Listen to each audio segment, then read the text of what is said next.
now it's time to post my tweet. Because, yeah. This card. Okay, there you go. Okay, what is it even called? It's, God, it has like 3 names because, no, it doesn't even have 3 names. It, for some reason, it, constantly changes its name. I think no, that's correct. God, oh no! An OBS labeled as something different, and I don't know why.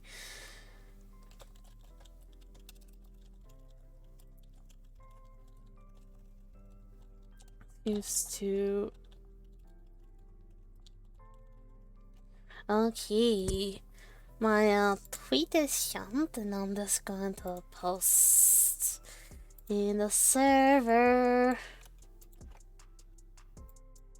Oh my god, can my phone just shush? Who's messaging me now? For once in my life, I actually decided to, turn off my, do not disturb. So, my phone, like, blip, blip, blip, blip, blip, blip, blip. It's constantly blipping at me because guess who has like 20 million apps that's just like, hi, I want to tell you about something, and this better be important. If it's not important, no, it's yet just another Twitch thing. Yeah. Okay, you know that works. Though I did message one of my friends on Facebook, so. Oh, why is that not working? Come on. There we go. That works. Okay, I'm just gonna bloop. How's my drink? Okay, you know it's fine for now. Oh damn, I should have grabbed more water, but okay, I think I posted everything I need to do on Twitter and on not Facebook. Well, I was gonna say Facebook, and it's like I'm not even on Facebook. Twitter. I posted my tweet on Twitter, and I messaged my Discord. Okay. So, I think I'm just going to. That's what I forgot to do. There we go. My dashboard is open. How fun. Okay, yeah, I think I'm gonna start now. Oh my god, phone! No, who's messaging me now? Oh, no, someone else went live. That's all. But yeah, I think I'm going to just switch to my live. No, that's the wrong window. Live scene, let's go! I'm gonna turn that off, turn that on.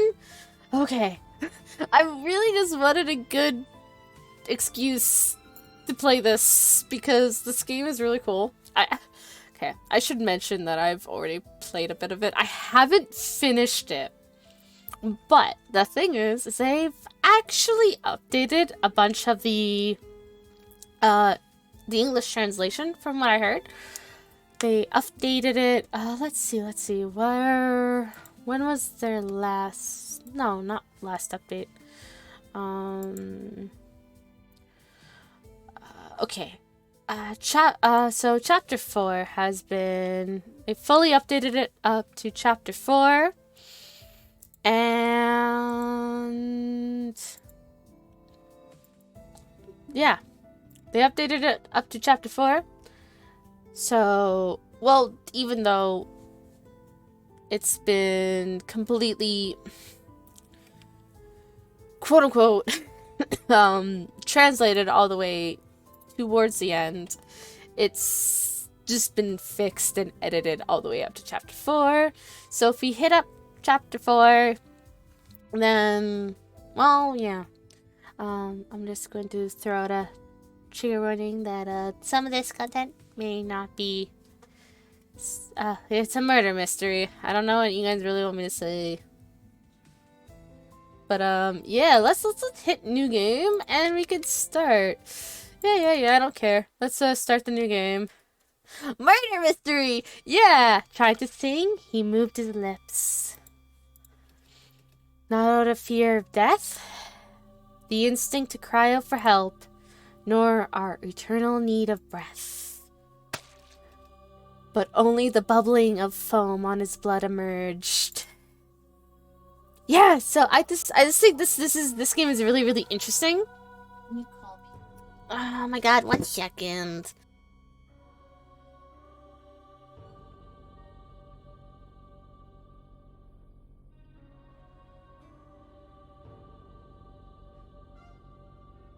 So Mom lost her phone, so she wants me to call her. Yeah, hi Myth! And hi work. How are you doing? It's a murder mystery. I love this game. It's I know I told Myth about it.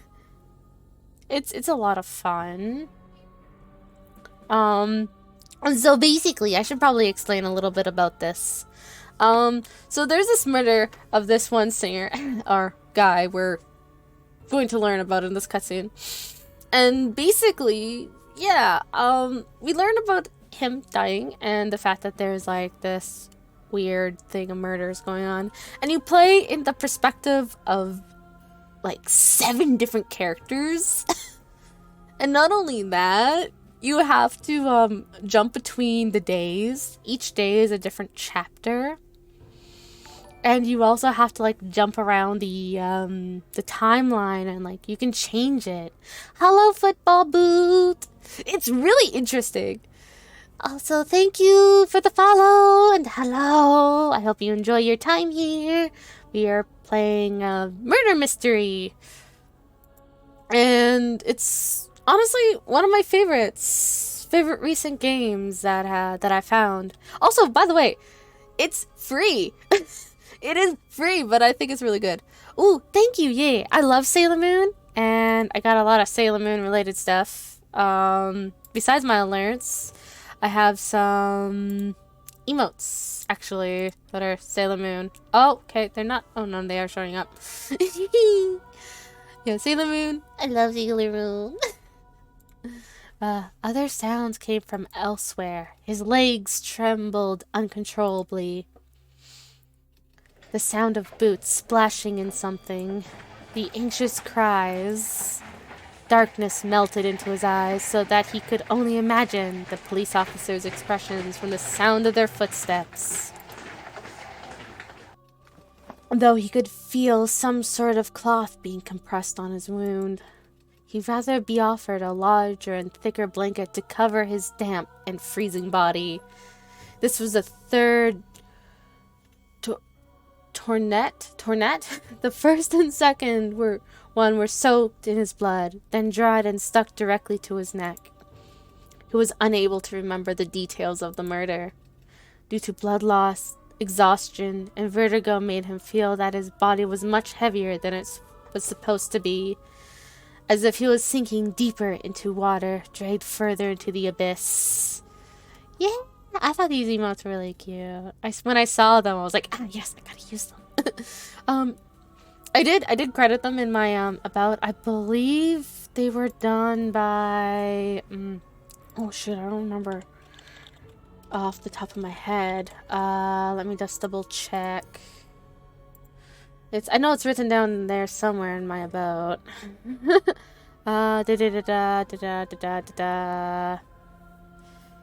It was yeah, there it is. Sleepy Art Loaf on Twitter. Yeah, and my about's all messed up. Damn it, I gotta fix that layout. Damn. Damn. I also really like the art in this. It looks so good. Not long after, a man approached him, attempting to see if he was conscious. The man patted the side of his face repeatedly, and it took him some time to figure out what the man was saying. Every sound had become unclear, except for the murmur of death calling for him. Hang on, stay calm. The man's southern accent and clumsy and autonomy blew into his ear. Blew in his ears like a gust of wind. He relied on his hearing, which he had lived on, more than his failing sight. He could understand music even before he could talk. About his voice, the Thalzak paper once launched lulled him as the best singer in Also, there is like a I believe a made-up world and language, and it's gonna be fun to explain. Who's messaging me? Oh, no one. Someone liking my tweet. Damn it. Oh god, every time my phone goes up, I'm just like, okay, who's messaging me? Because I'm not used to, not having it on, like, I normally have it on Do Not Disturb. So it's just like, oh, it's loud over here. I'm gonna turn on Do Not Disturb. It's gonna bother me all night if I leave it on, if I don't turn it on. Last thing I need is my phone just being like, hi, have a stupid junk mail. Anyway, back to the game. He was only 16 at the time. Everyone in Thalzak took a leaflet from his father's orchestra before they arrived in Promland. He took people's praise for granted since the day he had begun to sing. He believed that the world would be captivated by him forever. Born with a clear voice and a talented mind, he believed that he deserved all the love in the world. Oh wait, I should have put that. Luther Theater should be the finale of their tour. No one foresaw that it would be the end of their future. They had been in rehearsal when the death paid a visit. He remembered the appearance of a blurry shadow with a sharp voice that could split even the particles in the air. The singers who stood in the back fell onto the ground. People screamed and rushed to the exit. He saw blood gushing out of one of the singers' necks, soaking their suits. In the midst of panic, their attempts to stop the bleeding were ineffective. Some of the singers went into convulsions, and they died in seconds. Bile welled up in his throat. He stepped backwards, knees weakening, and collapsed on the stage. People died right before his eyes with agonizing screams he had never imagined coming from human beings. How could it be so gut-wrenching? Oh god, I hate that sound so much. Run, run, run. He crawled like a cat, sneaking his way out, trying to escape from the room of death. He tried to stand, but no avail due to his father's. Then a hand grabbed his head. He felt a cold sensation on his neck. Oh god, some of these sounds are just disgusting. Blood removed through his muscles. The murderer then released him, and he fell to the floor for the second time. Blood burned his throat, trickling down onto the wooden floorboards, trailing through the cracks and decorating them with red. He was gasping for air, but only more blood flowed out. So far, his struggle had only drained what was left of his strength. A person then turned him over and froze for a moment. It was the murderer. Shadows scrambled into his eyes. That murderer crouched towards them. Shadows obscured his vision. The murderer crouched towards him. He felt heavy, and for a second, his head felt tight. Then the next second, his mind loosened gently. Later, he saw the police officers wandering their heavy footsteps hurrying around the premises. A series of visions struck him. His voice, the turquoise sticking to his neck, the performance in the theater, the first time he sang, the first time he stood on the stage. These memories eased his way towards death. Trying to sing, he moved his lips. Tonality and rhythm were his laws. He believed that through his devotion to music, View True would never abandon him. But no matter how hard he tried, the only voice that resonated in the air was the broken wooden door. Sage seeped into his flowing blood. Oh god. The murderer's intrusion into his bright future was unforgivable. His voice, moreover, the only thing he cherished. I will slice her neck like this, he vowed. No, not enough. The murderer must lose every single thing that belongs to him. His feet, his eyes, his tongue, his organs. Wow, dude, you're dying. I don't think you're going to be able to do any of that, but okay. I will decorate the whole stage with his body. And that would be the end. Oh, and that wouldn't be the end. He would not end with this. He stretched a hand out to the air, blood and foam trickling onto the floor. He longed to sing his favorite aria, but how could a violin perform without its strings? In that darkness, he saw... Oh no, I don't... Oh shit, I accidentally skipped it. I will see if I can click it to be like, what is this word? But no, oops. He should succumb to darkness. Hatred, grief, and fear flowed down his backbone, gradually ebbing away. Nothing would accompany him but silence in his death, on which his inward screams would have no effect until they ceased to exist. Oh, there we go. Ah ha ha! I really like this game. I feel like this game has a lot of potential. Oh man, that's really quiet. There we go. I turned it up. How does that sound? How does the audio sound? I hope everything sounds good.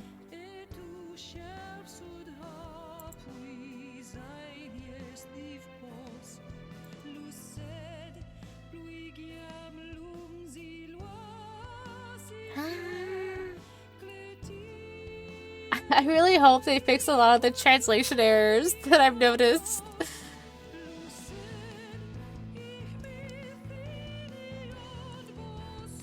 Okay, I love the music in this game. It's so good. Like, there's this one lady who's a singer, and her voice is so gorgeous. There she is! There she is! I love her. And then that's the victim that just got murdered. Actually, I said this is the murder mystery, right? Yes! They are being like, yes, murder mystery, let's go. I haven't found the connection of the original singer's murder to the actual story yet.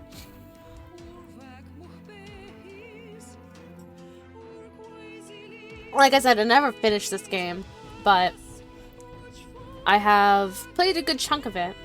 So, and there's a whole, so, I don't know if anyone here has played The Sims, but you know how they made up a language called Simlish?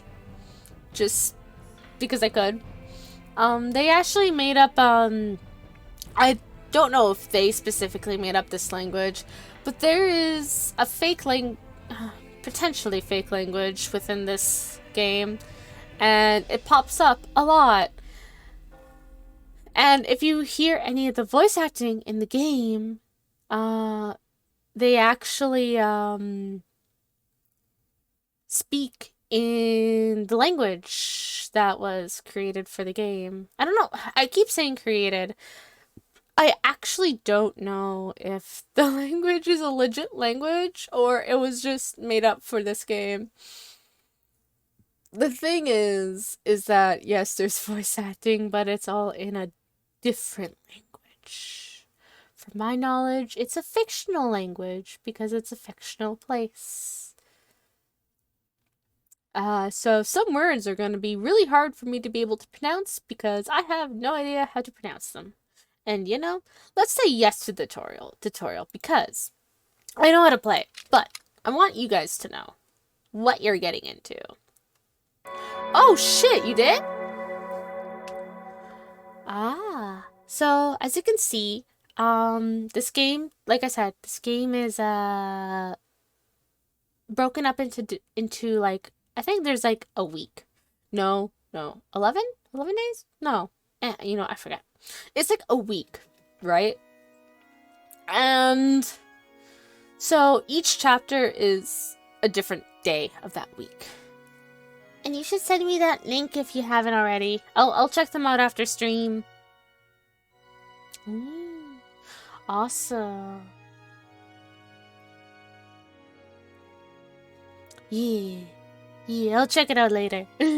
But thank you. I appreciate that a lot. Upon the altar, one could spot a burning candle. The melted wax trailed down the candle to the silver-plated candlestick. So, this text box is displaying the story content. If you played any VN, you will know that. But, oh no, they didn't fix this typo. If you click, that's supposed to be click. If you click on the red keyword, the text will display the relevant information.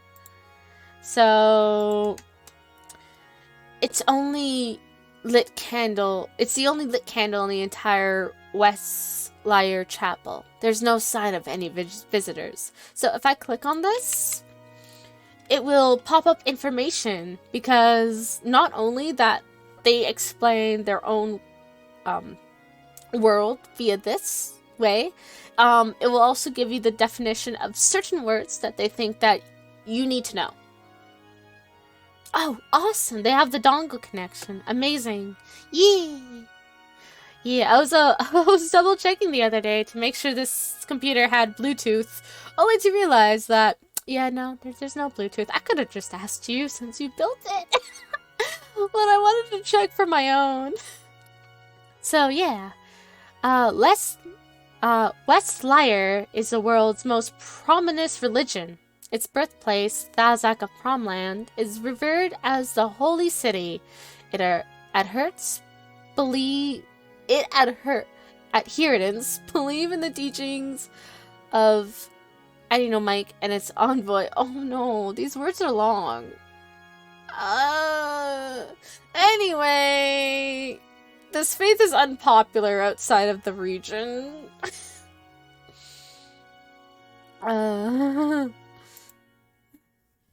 Yeah, see, and also there's a more button, and as you can see, there's a bunch of stuff here, and you can just read it.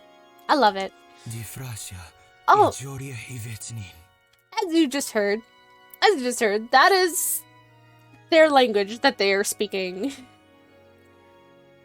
I spent like too long trying to see what the language that they were speaking, because it said that they have voice acting, right? So you know how on Steam, they're like, oh yeah, the game is available with voice acting in these languages.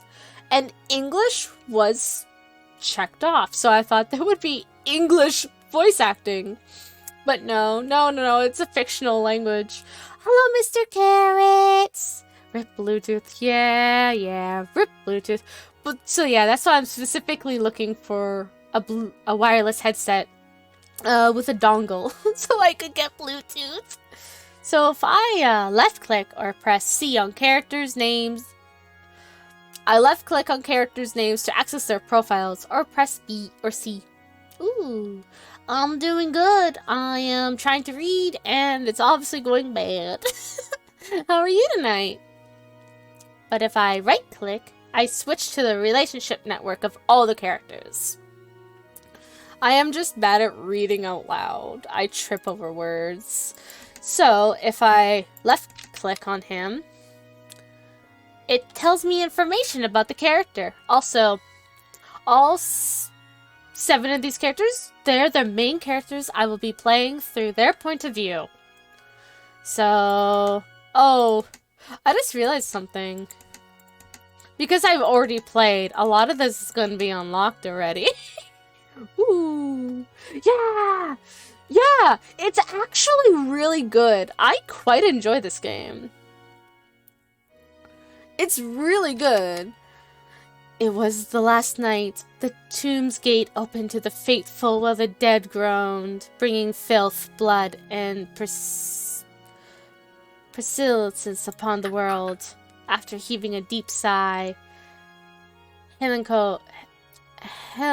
Hasion. Oh my god, how do you pronounce his name? Which one is the OnStar? The OnStar's not out yet. It's not out yet. Halcyon. No. Halcyon. Extinguishes the lingering flame and stores the melted candle. I'm sorry, but his voice. Oh, it's so good. Oh my god. I love his voice. It's just so nice. Okay, his backstory is he got 3 chia pets and a fucking baseball cap. I love it. I love it. I love it. You know what? I could actually see him with chia pets. That's the hilarious thing. And thus, Thilsa received a decree. His revelation was given by Voltru. Thus, the Lord sent forth Aspotals to heal the sins of men. And then this is just basically their god. That's all you need to know. It's their god. The function key in the bottom right-hand corner displays your present karma points. Click the function key to access relevant menus or shortcut functions. You can set your navigation in the preference menu. Oh, right-click or press escape also enables you to access the menu page. For more shortcut keys, please check the help menu. Wow, he's got a dog named Theo, and he is wearing one red sock backwards. Oh my god, nothing's more annoying than wearing the sock backwards and you never realize you were wearing your sock backwards. That's why I get cute socks that have little faces on them. So, I know which way the sock goes. I actually currently have cute polar bear socks on.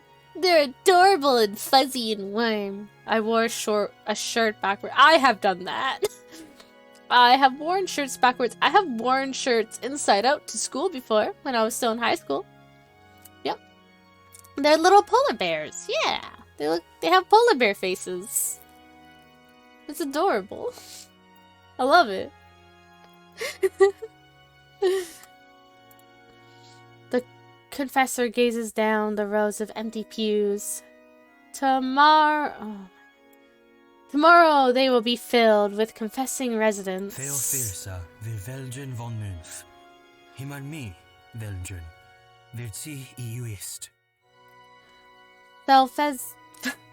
Bethesda! Oh, yeah, an accent. There's an accent. I really love the voice. It's really good. The old Fesna wanted to test him and called out, Weldron, must burn offerings. Father Molnathan. Words. Yeah. Words. There are words that need to be said.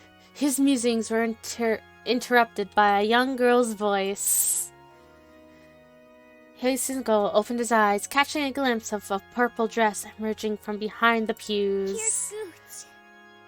You're still in prayer? Oh, I'm very sorry. I thought you might be done. He smiles, standing up and beckoning her towards the altar. It's quite all right, Priscilla. My prayer's finished. May I ask what you're doing here, my child? I thought you would be enjoying the holidays by now. Pew, pew, pew, pew. Yeah, pew. It's not pronounced pew. Is that not how it's pronounced? Is that not what you call them? You know, poo. No, pew. There's a W, so it's like pew. Pew, pew, pew, pew, pew.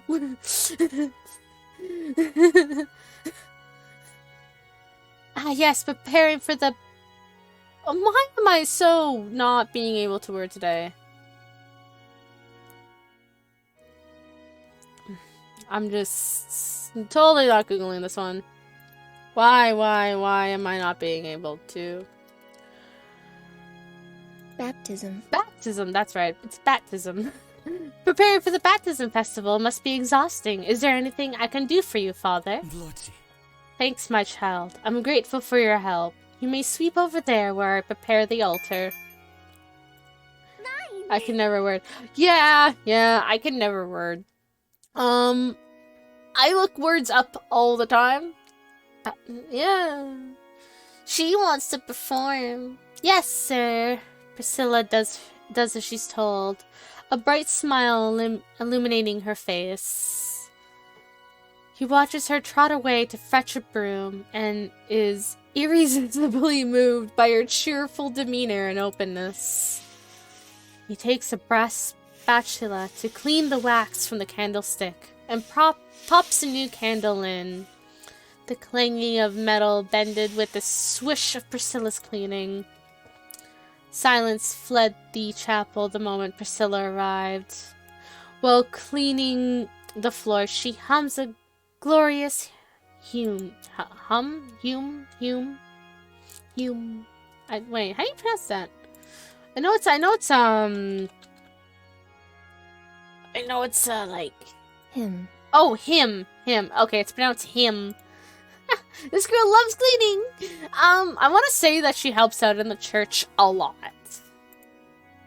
As a new rising star of the choir, Priscilla was highly anticipated by the Saint Godhrkar.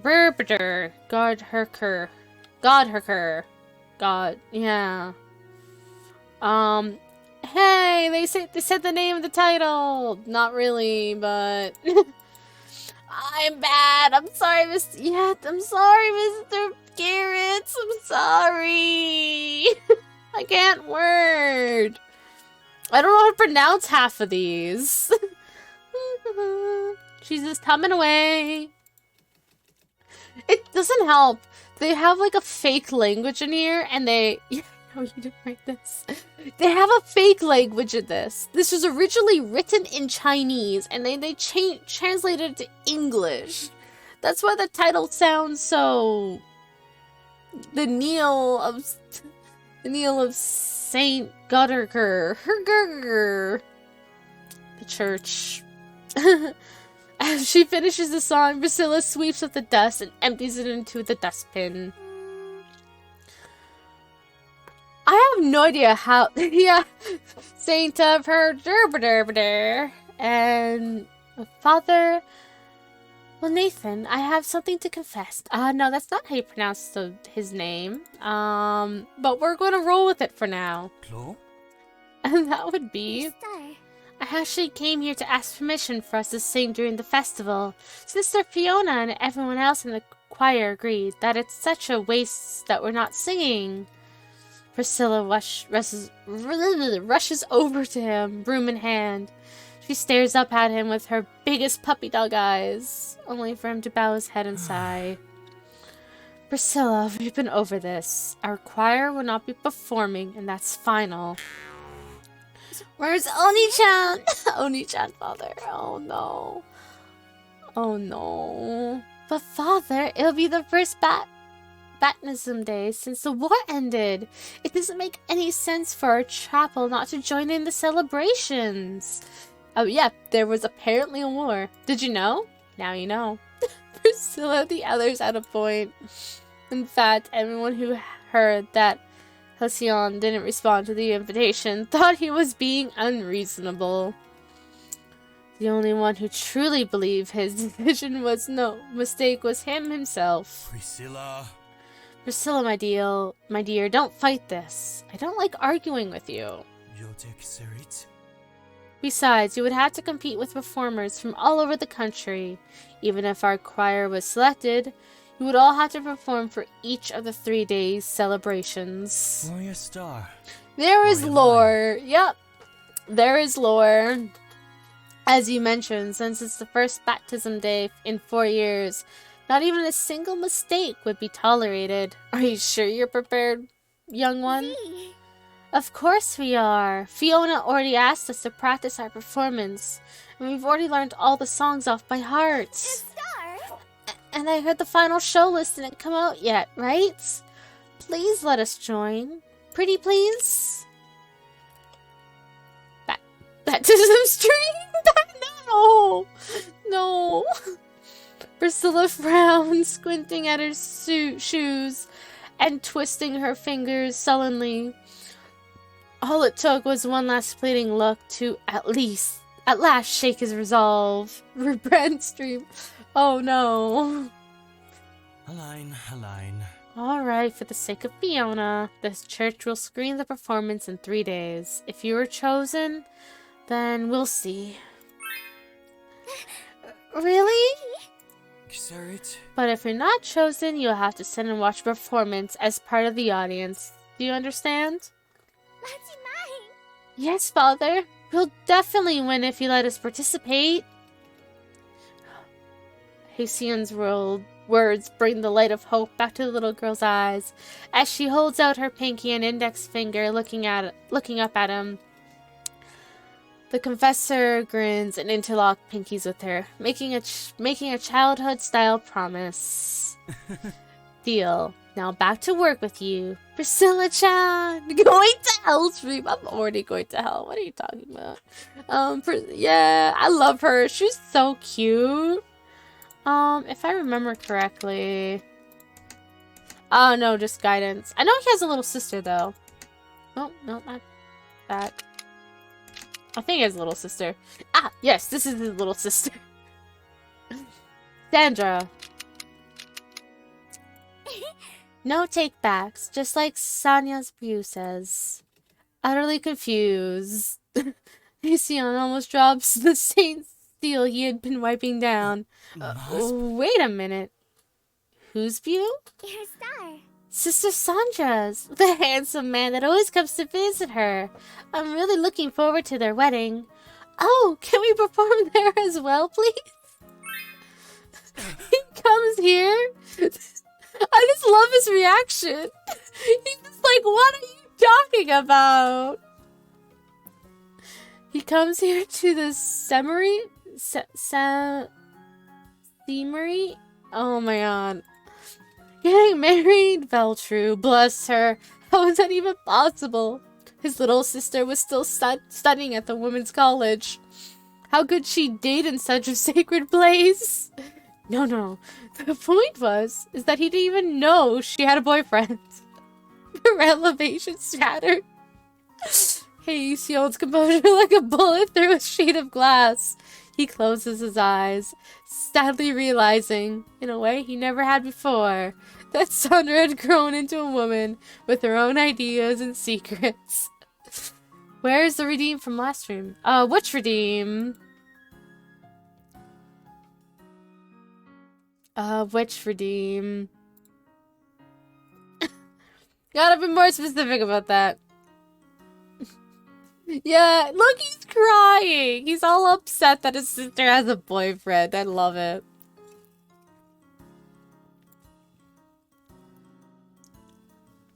If you're looking for the Uwu one, it's all the way at the bottom. Oh, wait, do you mean the art one? Oh, yeah. Honestly, I'm gonna be honest with you. I completely forgot about that one. I straight up forgot. I mean, I can always do it right now. I mean, nothing's stopping me from drawing right now. What was it? I think it's still in my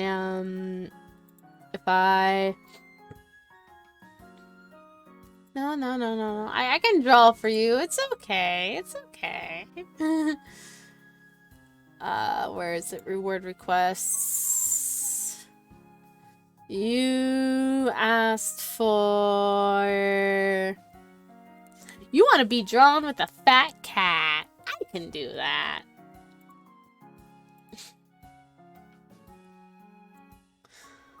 I can do that.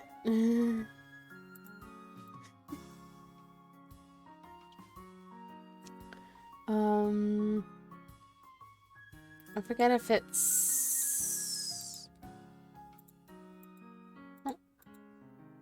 Oh, there we go. Wait. Why isn't that working?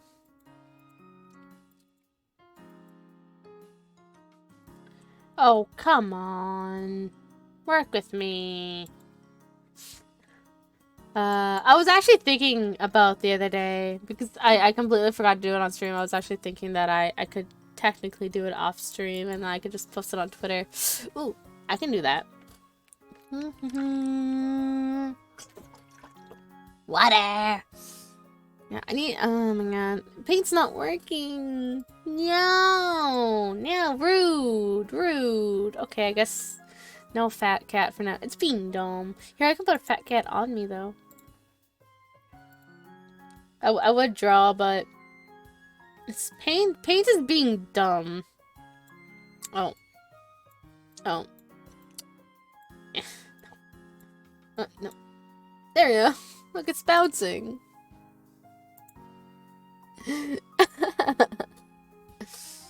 Kitty, it's adorable.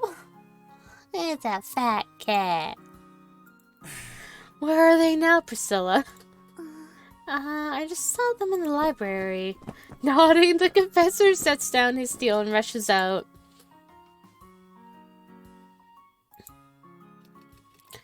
Hesion goes straight down the hallway towards the chapel's library. The brass on the door was so immaculately polished that a distorted reflection of his face looked back at him. The confessor of Godhrkar squeezes the 2 pieces of paper in his hand, the tickets for baptism day. He has a perfect excuse to step inside, but his feet seem to stick to the floor, keeping him from moving. Oh, cat.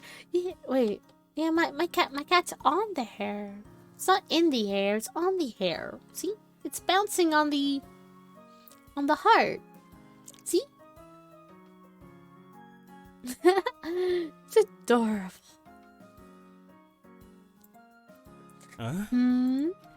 Sandra's quiet chuckle and the softened voice of a young stranger trickled through the crack in the door. I can't wait. You can't tell him. Forget about the festival. We can meet. As their voices become softer still, Halcyon places himself close against the door. He even could have sworn he heard suspicious rustling for the sake of Utru. If the boy even dared to. Who's there? The door is suddenly pulled open from the inside, causing Halcyon to lose his footing. His leaves snap together, causing the solemn confessor to stumble once, then twice before bumping his head against the door. Oh yeah, this is a very unique, I can't stop thinking for baptism day. Exactly. So the one thing about this is that there are choices that you can make in the game, right? But you have to spend 1 karma point to change your decision. And if you have no karma points, the character is just automatically going to do the action they want to do. Now, this is important because to say if you have karma points, say, since I have 1 right now, and a selection pops up, no matter what I select, it's going to use a karma point. Yay, karma. You get 1 karma point if your character gets injured, but you also get, how many do I have in real life? Well, you get a karma point for every time you get injured, but you get 4 if you get a bad end. 1 karma point you received from Hasion's injuries is now displayed on the function key. Changing the tendency of stories consumes karma points. Karma points are gained only by the protagonist's injury or death. When a protagonist is heavily scarred, he or she may not survive under certain circumstances. Be cautious in acquiring karma points. The level of injuries of the present character will be displayed on his or her avatar. You will acquire 1 karma point when the protagonist is injured. For every bad ending, you receive 4 karma points. I love this character so much. Brother, why are you here? Sandra peers over the boy's shoulder, the two of them as close as a pair of sparrows in a snowdrift. So, I thought it was... We thought you were some suspicious man. The young man steps forward and gives a friendly smile. But thankfully not. You must be the revered father without Nathan. Nathan. I'm so sorry. I didn't know you would be stopping by. Hasion didn't like the young man at all. He didn't appreciate the poorly disguised sarcasm, nor the aura of the man gives off, an aura which certainly doesn't belong in a I hope I get a good under. Well, it depends if you use your karma points or not.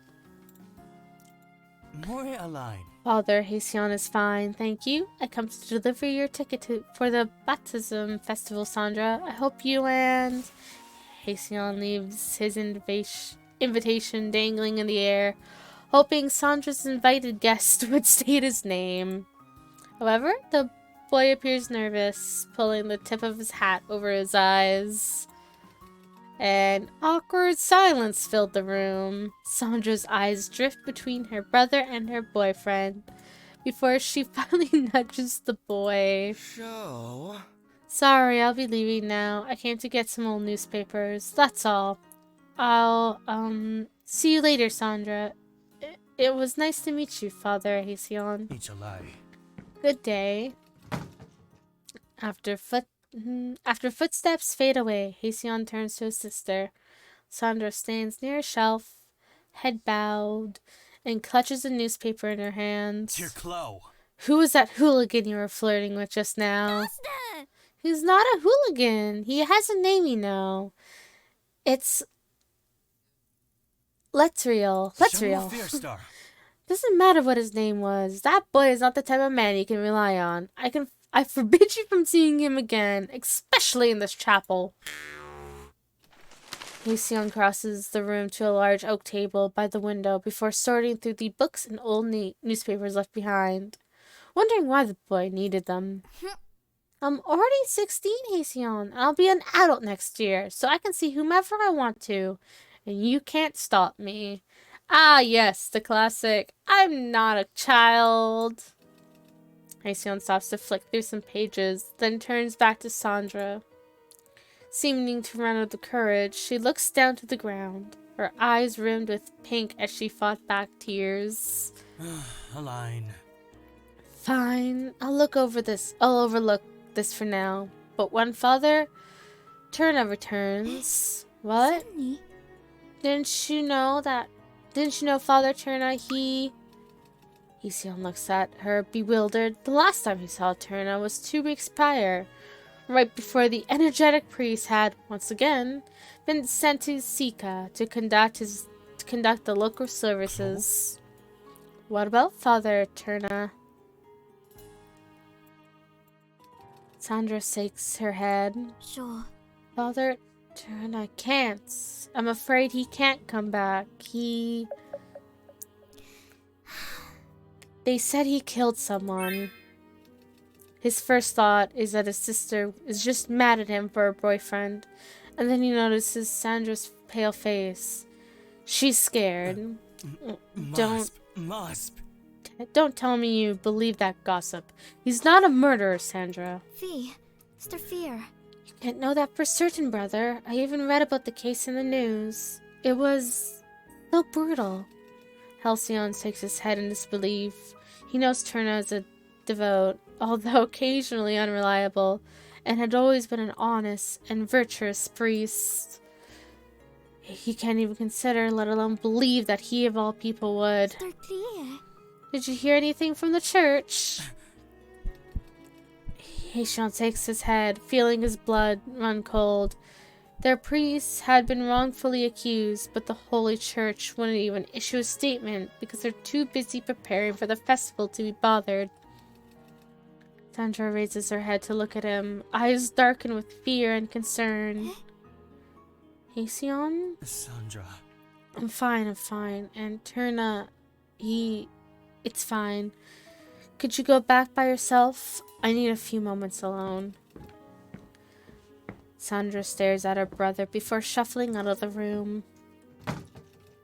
Halcyon places a hand over the holy cannon, trying to calm himself, but the fear still haunts him. In Veldrin, near the east. Thus, Veldrin built the altar there and arranged the wood on it, and then placed the goat on top as a sacrifice. But the calamities and distresses still don't pass.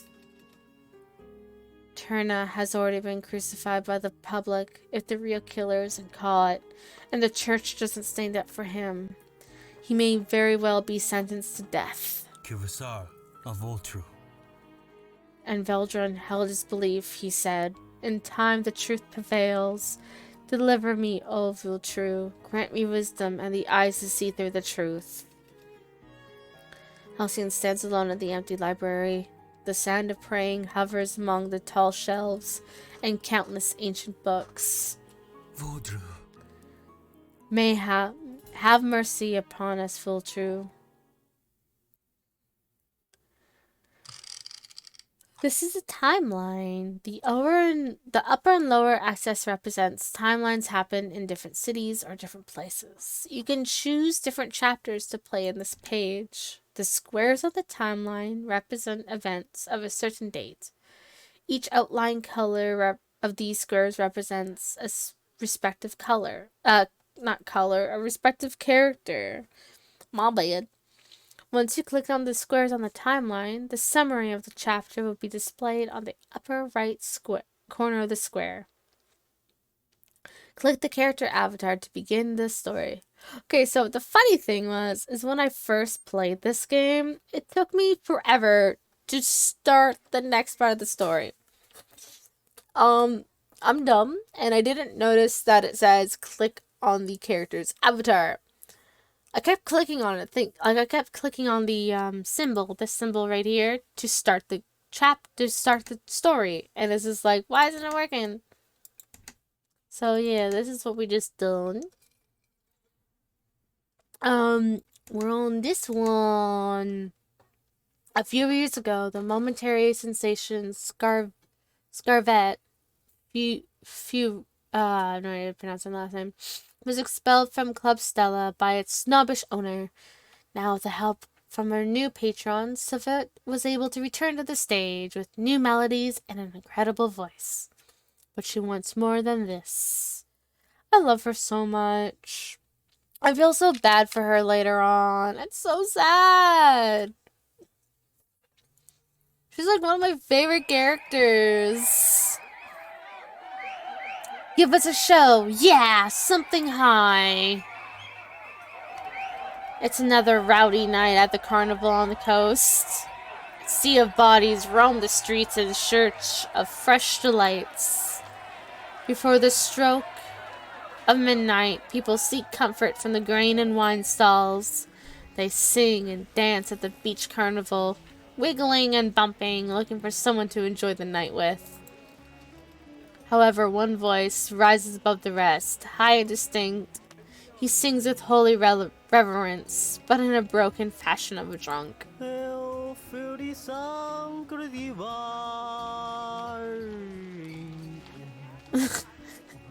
Theovessa and Guard River, true apostles of thine, history will be recorded.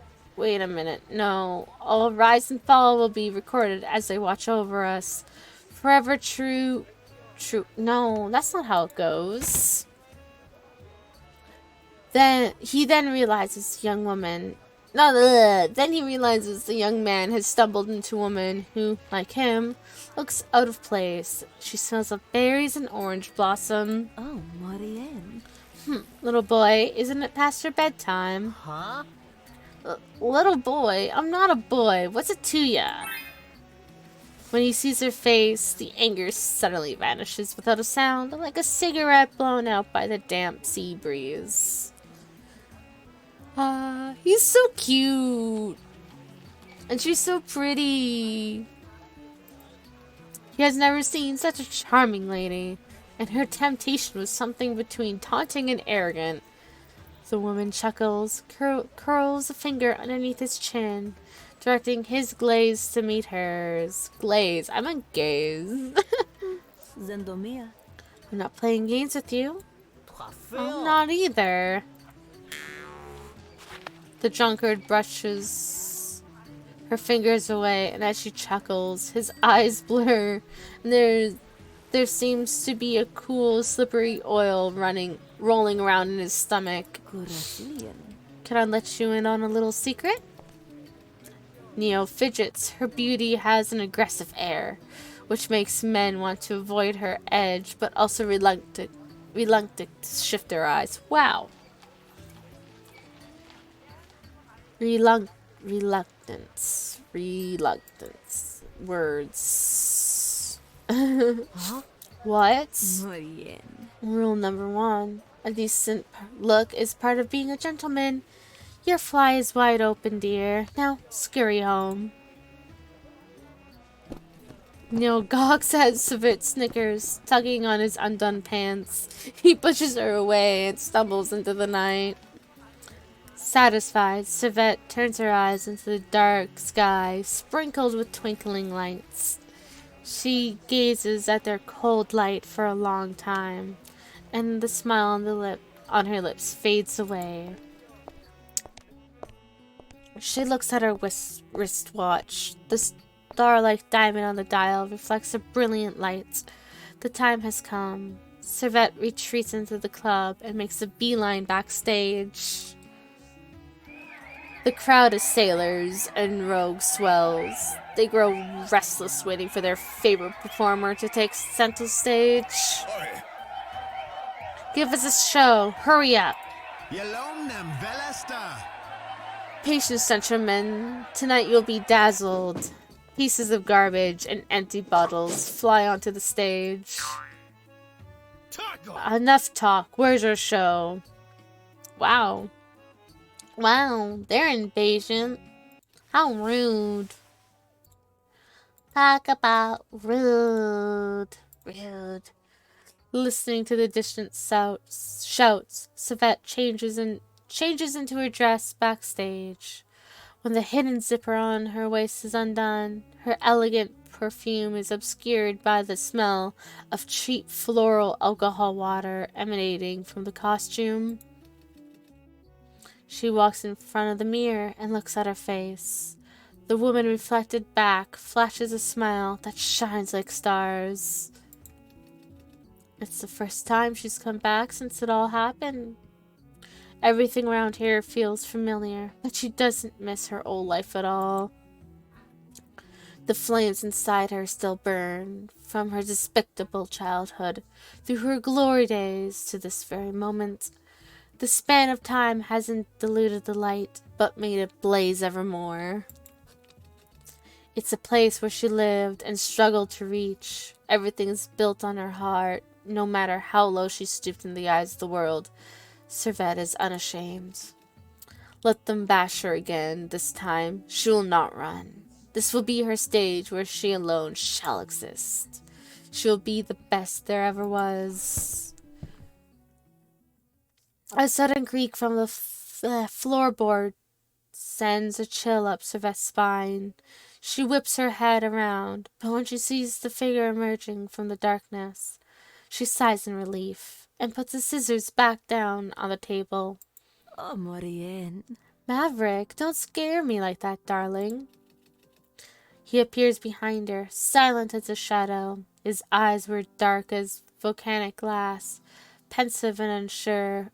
Oh, how she adores them. Maverick was once one of her fans, although he was hardly noticeable when Chevert was the lady of the hour.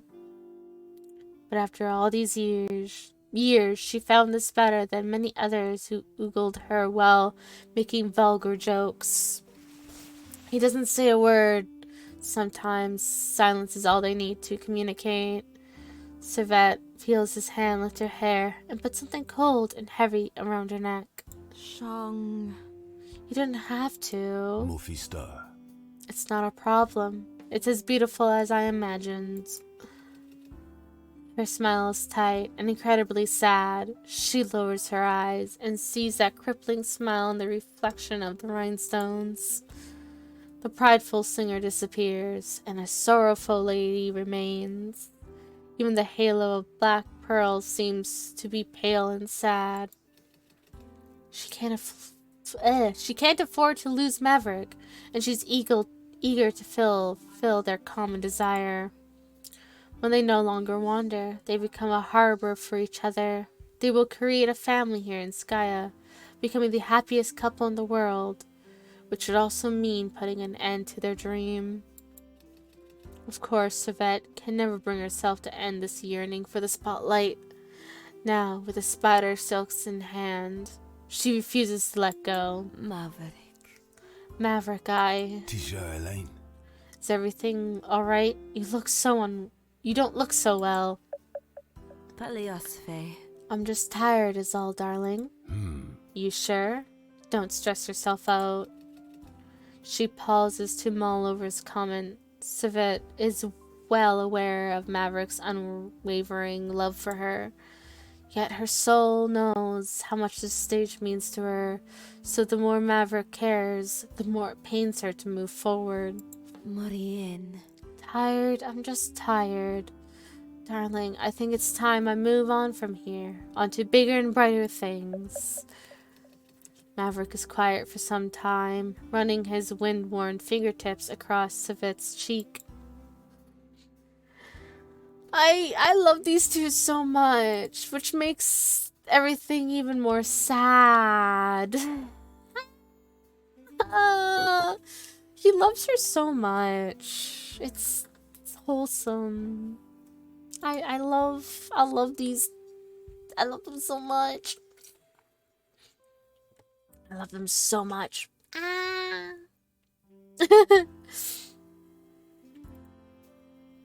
Amy. The silence continues to fill the narrow gap between them, one's eyes chasing the other's, reluctant to move away.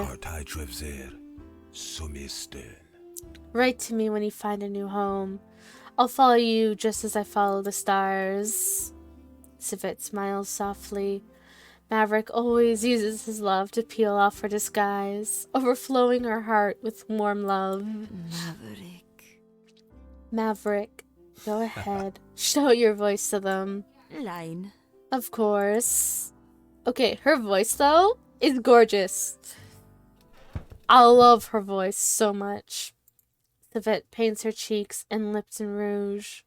Ready to face the world, she makes her grand appearance on the stage. And before I continue, I'm going to close my door because one of the doggos decided to open it up. Because of course they did. You know, it's not an Aria stream without the dogs interrupting.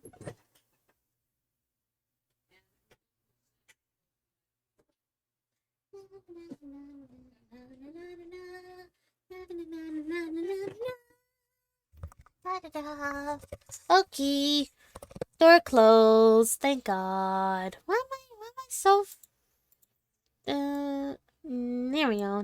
There's where I'm supposed to be. Not so over here. Okay.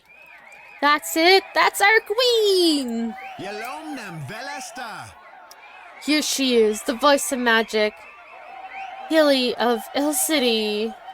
She grasps the microphone, and the crowd falls silent as she raises her hand. Savette's eyes glow eerie, like a cat's under the spotlight. A local band was hired by her patron, plays a prelude. This one is called To All the Stars in the Eclipse of Time. I hope you enjoy it. Okay, wait, we gotta turn this up. It's so good.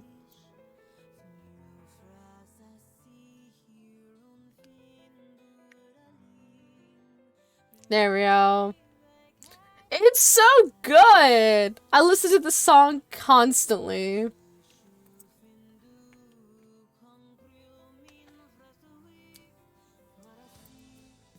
Fancy.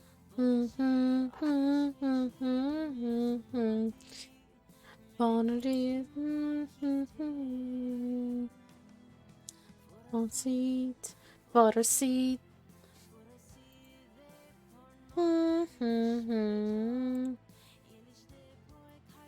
I love her voice. It's so good. Oh, I hope y'all can still hear me. Oh, even when she reaches the climax of the song, even when she changes the style and language, many audience are crude. Oh. It's so hard to read that.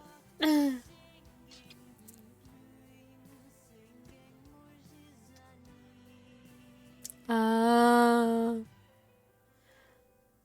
love her voice. Okay, I gotta turn this down after the song. Why is this song so quiet compared to like literally everything else in this game? I am so sorry if it's quiet for you guys. Let me know. Let me know if it's too quiet. Regardless, the crowd is thrilled, dancing, hooting, and hollowing as Servette voices peters out. Yeah, bravo! Encore, encore! Thank you, darlings. Thank you very much. The audience is agitated. Some sailors even try climbing the stage, while many more throw flowers towards it. Red and pink petals rain down. Eager to escape the men rushing to the stage, Savette sneaks off to the side and down the stairs. She strolls to the club's back door, only to be grabbed around the waist by a man she knows all too well. Yeah, for sure. Darling, darling, bravo! What a show, my dear girl. Roland, the owner of Club Stella, smothers her with kisses. Don't seem like the same man who once threw her away. Come, have some food. Take a sip of this fine wine. You deserve it. He holds her hand with incredible strength.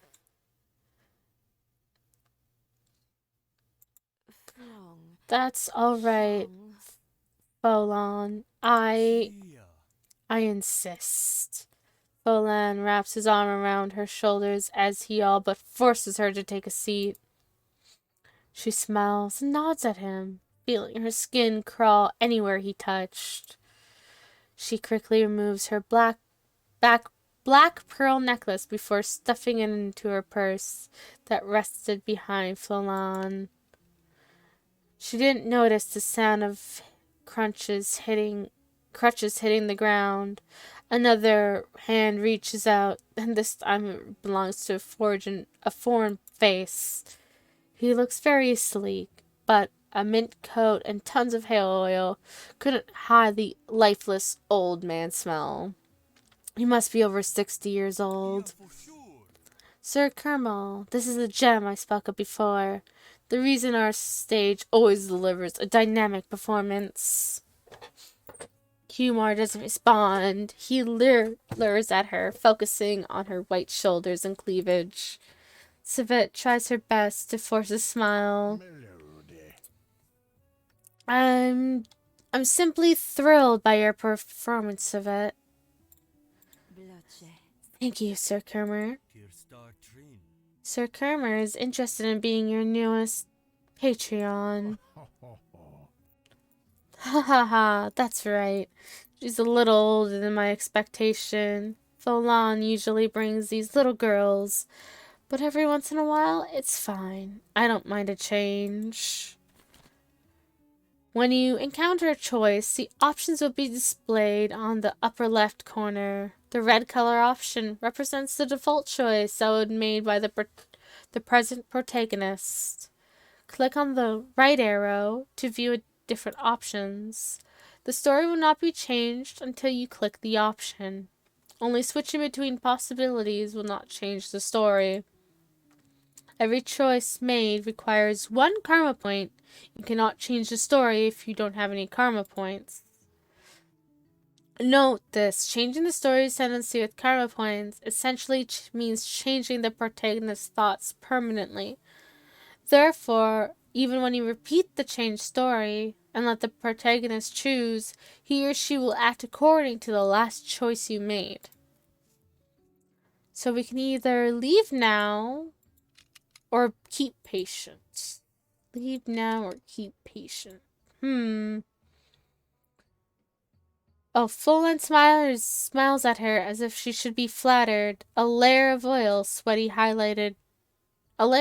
sweat highlighted his nose and forehead. Oops! I think it just made us... Okay. Sir Kermer continued staring at her, licking her collarbone with his eyes. Savette opens her fan and lowers her head, looking coy. She knew that covering her breast with a fan would displease them, but she's exhausted from dealing with these bastards. Bored and aggravated all at once, Savette looks past Kermer's and Forlan's faces. Behind her conversation partners, she sees a figure. He who becomes Savette's hope when she fell into the depths of hell. The man turns and comes into focus, a 40-year-old gentleman wearing a pale suit. He simply stands there, yet his demeanor is as if he stood in a grand opera house instead of this poor little club. Excuse me, gentlemen. I need to powder my nose. Yeah, for sure. Of course, please. As Savette stands and attempts to walk away, Kumar runs his wrinkled hand down the side of her leg. Turning in disbelief, Savette finds Kumar smelling his weathered old hand. His eyes are lewd and repulsive. Please don't wander off now. I won't mind. Savette shakes in anger as she storms off, as the men get down to business, and Savette knows Forlan plans to sell her to Kumar for a high price tonight. Lagarde won't let that happen. No one can treat her like a toy now. I'm a kid. What a girl boss. She's literally a girl boss. I love her so much. Oh, she's so good. Though I feel like... Spoilers, I guess. But I feel like she's way too trusting in her current patron right now. Mainly because I've, like, I know some of the stuff he's done already. Like I said, I've played a bit of the story already. It's really good. The only reason why I'm going back is because I know that they, fix up some of the translations. And not only they fix up some of the translations, they've also, fixed some of the scripts and all that jazz. So, I'm curious to see if there's anything different. Well, maybe not different, just better readability, I guess. I don't know.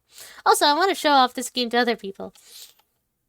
And I hope you guys enjoy it so far. I know, it's a lot of reading. It's a visual novel. I hope you guys aren't getting sick and tired of my voice. Oh. Slipping through the crowd with surprising ease, Savette finds Lagarde and his driver waiting for her like they always do. Enough? Yes. Good night, Mr. Watson. And Robert. Yes, Rob. I've had enough of it. How's everything going, Mr. Watson? That's what I want to ask you. How are you, Savant? Lagarde smiles and takes her hand, kissing the tip of her finger. As fire burns at the base of her heart, making her lightheaded, Savant tries to keep the redness from creeping up to her cheeks. I am well. Thank you for caring. Lagarde turns to Robert. His neutral expression doesn't change, as he motions for his driver to step away. Then he moves closer to Savant. Robert grumbles to himself, not wanting to be far from the object of his desires. I mean it. Did you have a good time here? Savant can't help but give a wary smile. What a wild and wondrous times we live in, Mr. Watson. Look at the carnival, a testament to human vice and wickedness.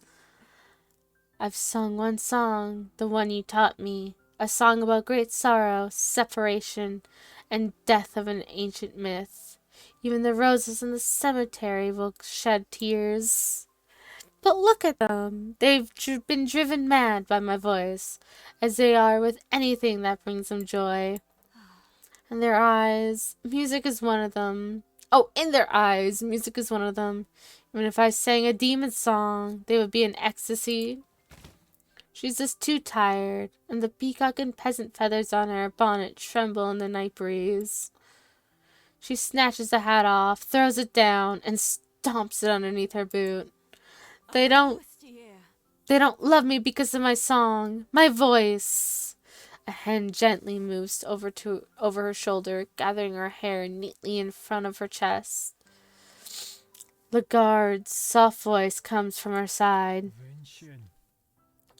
We know better than anyone how easily a man's mind can be controlled, as long as the messenger is beautiful, even if the message is poison to the ear and tongue.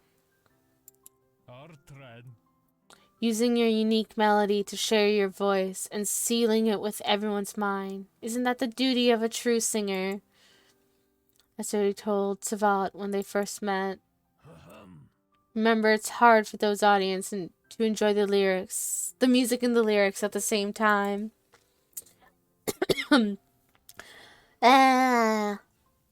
However, the best singers could make them enjoy both. The songs are not in, what's this? Oh.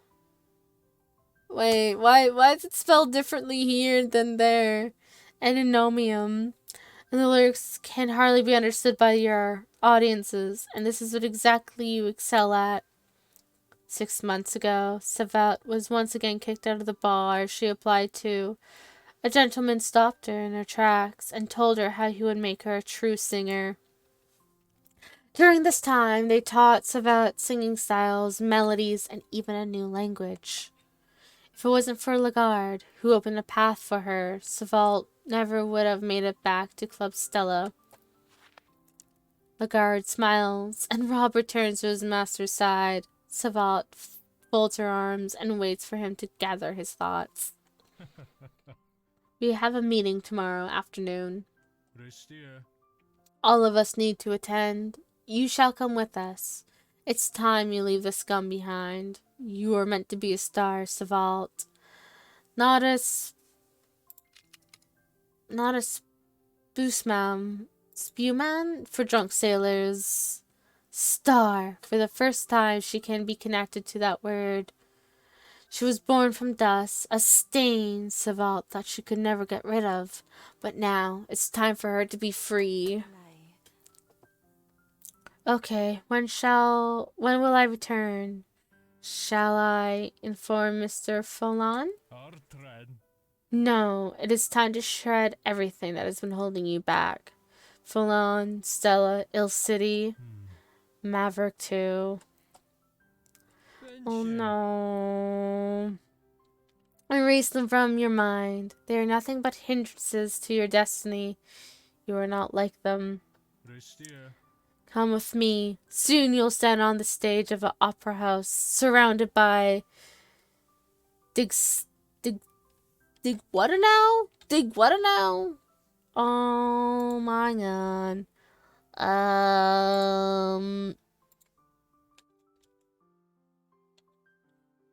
Dig what now? Is that an A or an E? Oh no, oops, that's an A. Wait, I think I spelled that wrong. Yeah, I did. Dignitary. Dignitaries. And when you do, this will all seem like a bad dream you had while lounging on a silk sofa. And as I told you before, we offer you a chance to attend the Supreme Opera and sing for the most honorable audiences at the Baptism Festival. But it all falls on you to take the opportunity. And with that, the guard takes out his pocket watch to check the time. It's getting late, and we need to get back. My apologies. I'm worried about leaving Rhodey alone for so long. With that, Lagarde turns on his heels, and Robert follows right behind. They make their way to the car. Pausing by the door where Savat makes up her mind, Savat hears a wavering voice inside her heart, telling her to reconsider. But soon, all hesitation dies. Everything she experienced was leading up to this very moment. Robert waves to a serene Savant, and she walks gracefully towards the guard. The very same way she entered the club. Come. She takes one last look at Stella's and follows the guard into the dark of night. The tide rises on the beach, and the carnival in the distance is reduced to a few broken lights. Club Stella, the land of dream and corruption, is still filled with singing and dancing, but no longer represents Savat for sure. Goodbye. Savat disappears into the night, her black pearl necklace shining under the moon. Ah, she's so pretty. I'm sorry. Okay. God, oh Lord. I really love her. I love her story. And I love her point of view of everything. It's interesting. It's extremely interesting. But God. I love how we only gotten like through like 2 little things right now. And it's only been like an hour and 20 minutes. It's like, wow. I'm really it's yeah. Ooh, Raven. I love Raven. He's good. He's great. In the prosperous city of Ill, Raven Wintshar, a boy from a remote area, always has to work hard as an intern to make a living. Fortunately, he has the opportunity to work for the Ill Police Department. This won't go bad at all, right, guys? Also, I love his roommate. Raven glances at the clock on the wall again. The long hand strikes 12, and the short hand ticks to the next hour. Now it's 9 o'clock.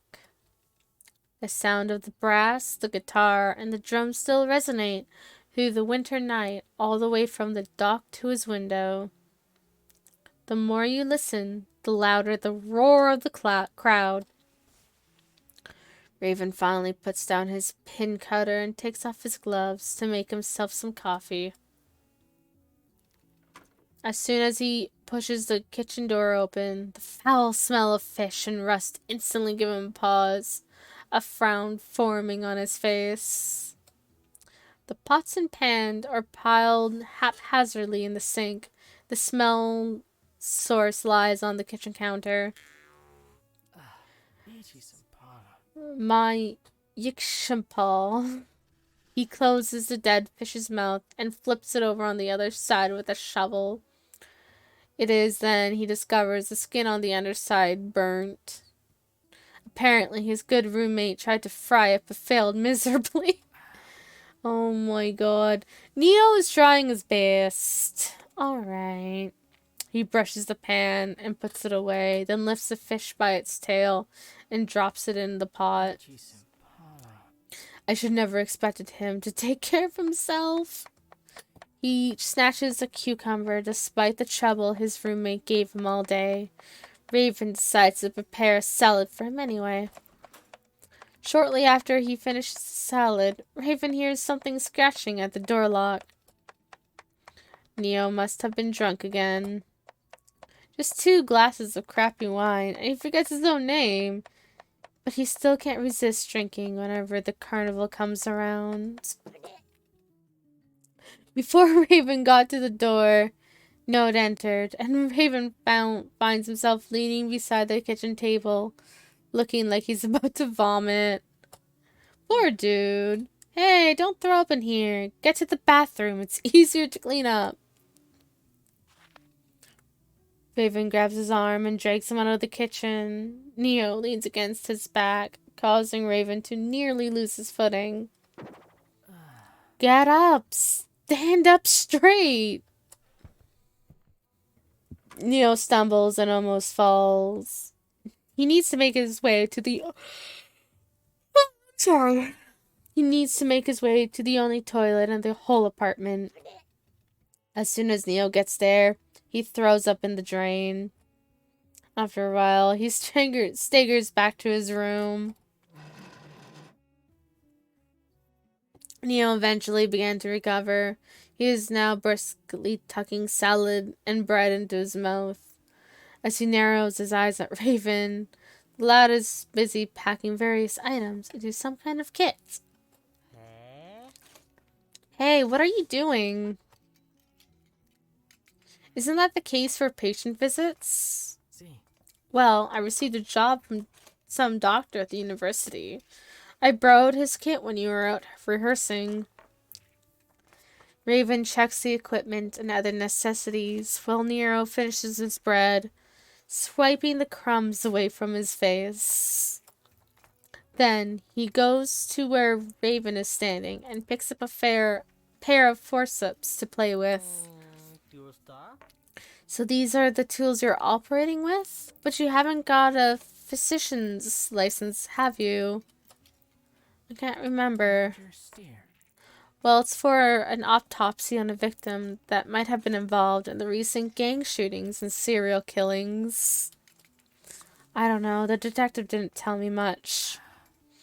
And it's best you don't touch that, though it's been sterilized. It was used to debone and pry the skin off of dead bodies. Neo immediately tosses the instrument back into the kit. Hell, never touch any of your shit again. But why they give you this mission to you? The autopsy stuff. Don't they have their own forensic team? I don't know that either. I was just asked to check the corpse. Intership can't provide more standard pay, and they're giving me some extra thrill for it.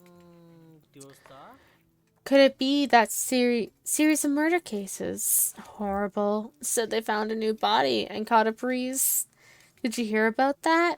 Holy shit. Why don't these white bread cops shoe the pawn swirl? What the what now?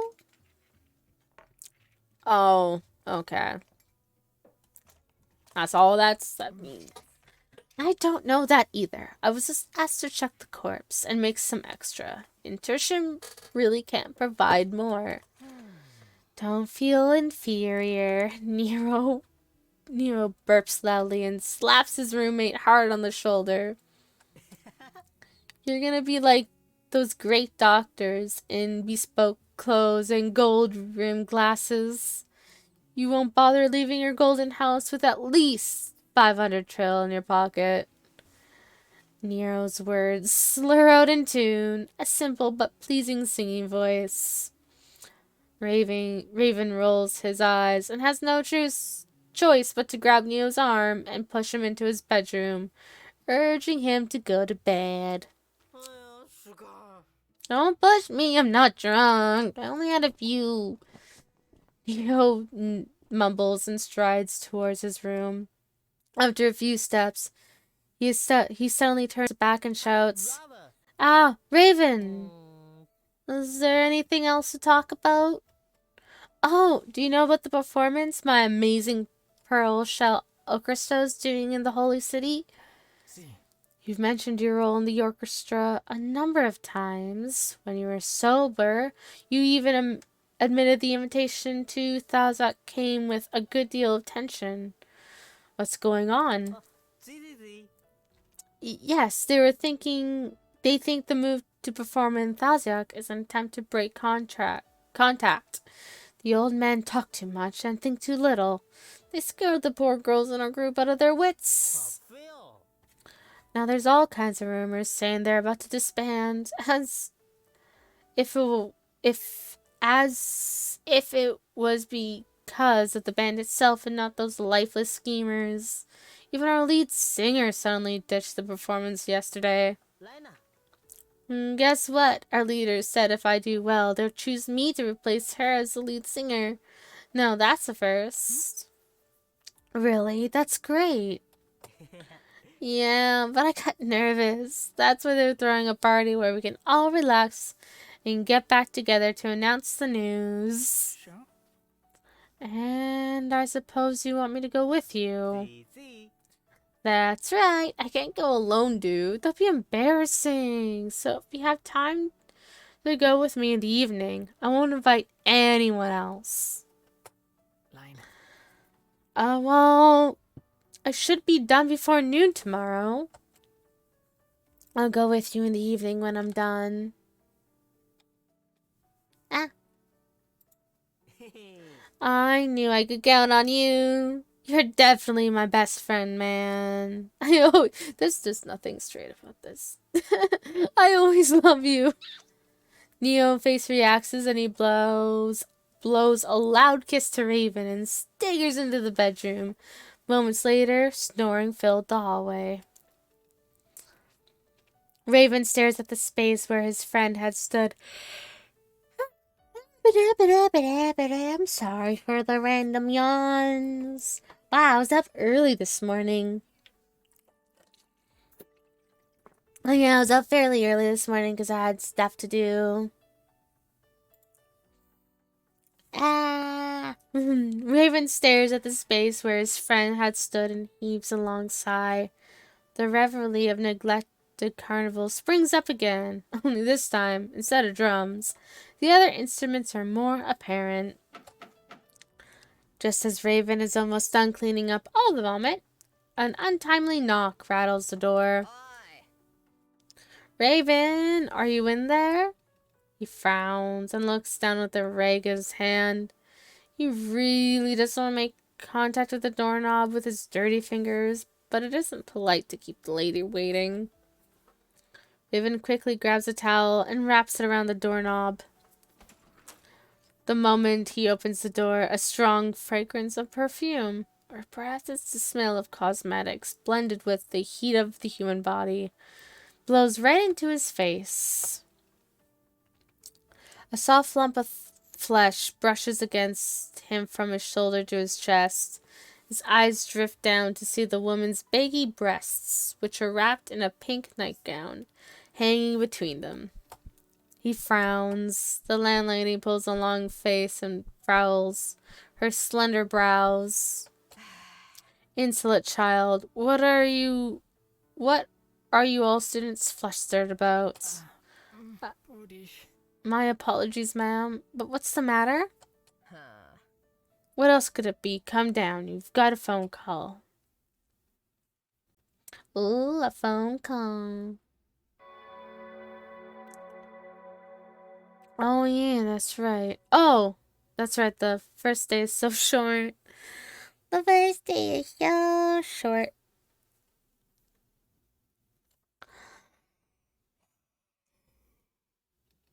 For Raven, the pay was as meager as expected. But Detective Willem Lochno pushed on the work experience as a once-in-a-lifetime opportunity to work with the Ill Police Department, which Raven couldn't resist. His peers already knew it would be one of those thankless jobs. They were happy to let the rookie have it. The more...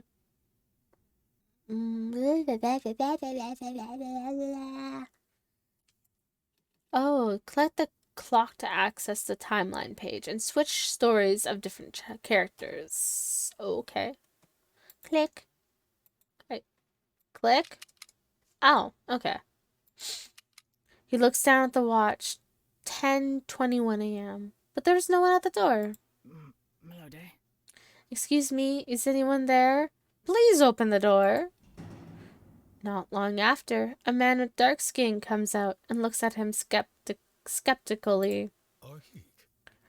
Who are you? Do you have an appointment? See. Yes, an autopsy appointment made with Detective Luden Lochno at 11 o'clock. Are they here already?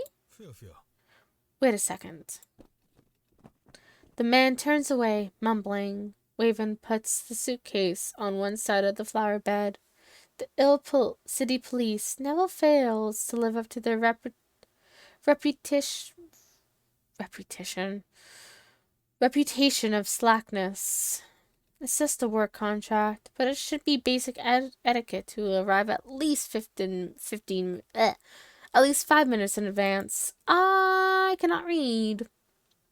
At that moment, he hears a voice. A man is approaching. He doesn't wear a coat, and there was a kind of sophistication that did not correspond to his actions. He looks at Raven through the iron gate with a serious expression on his face.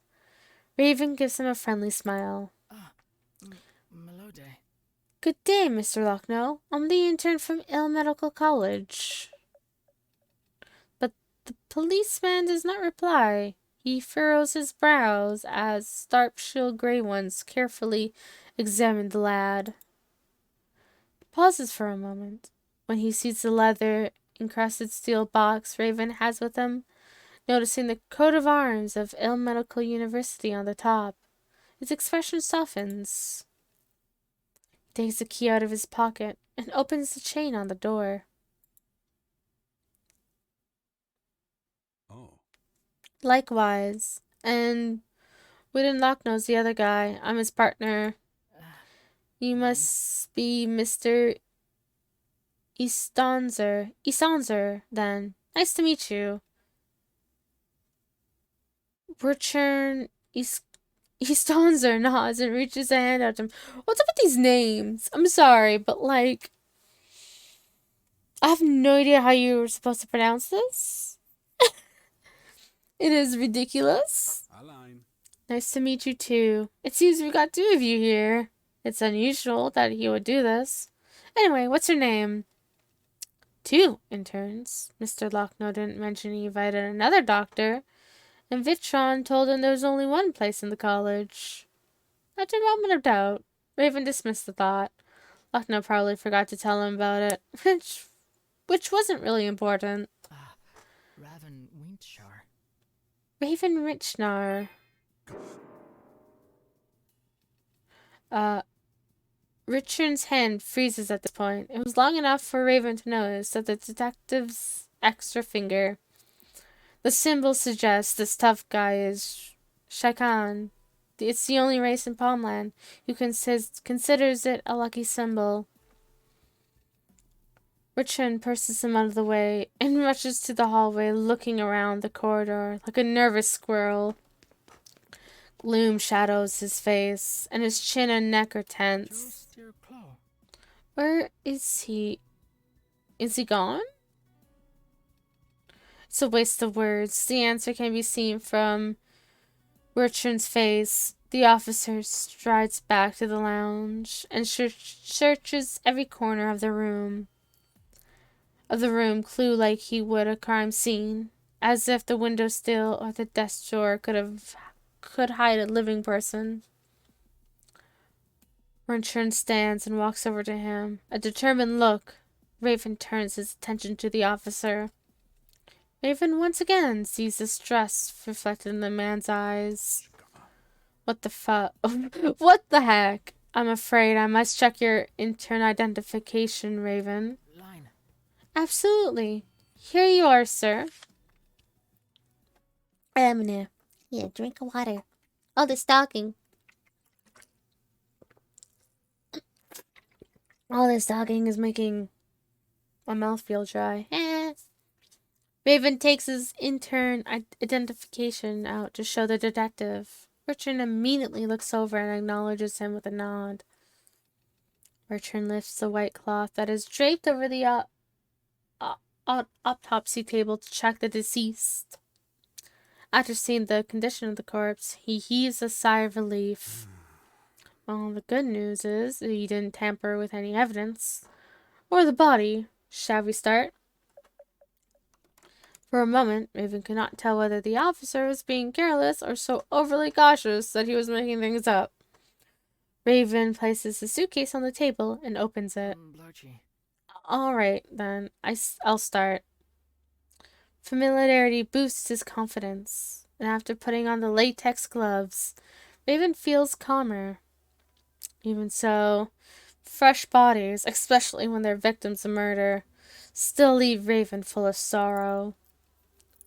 Immediately, Raven is particularly aware of the corpse's left arm. The skin was stripped from all the way from the elbow to the underarm. exposing the deep red muscle hidden beneath. It is impala. Yucks. It was clear not from the autopsy, and Raven shudders at the thought that their wound might have been the result of skin flesh. He forces himself to forget the loathsome truth. What he saw after the white cloth was removed had not been as horrendous as his imagination feared.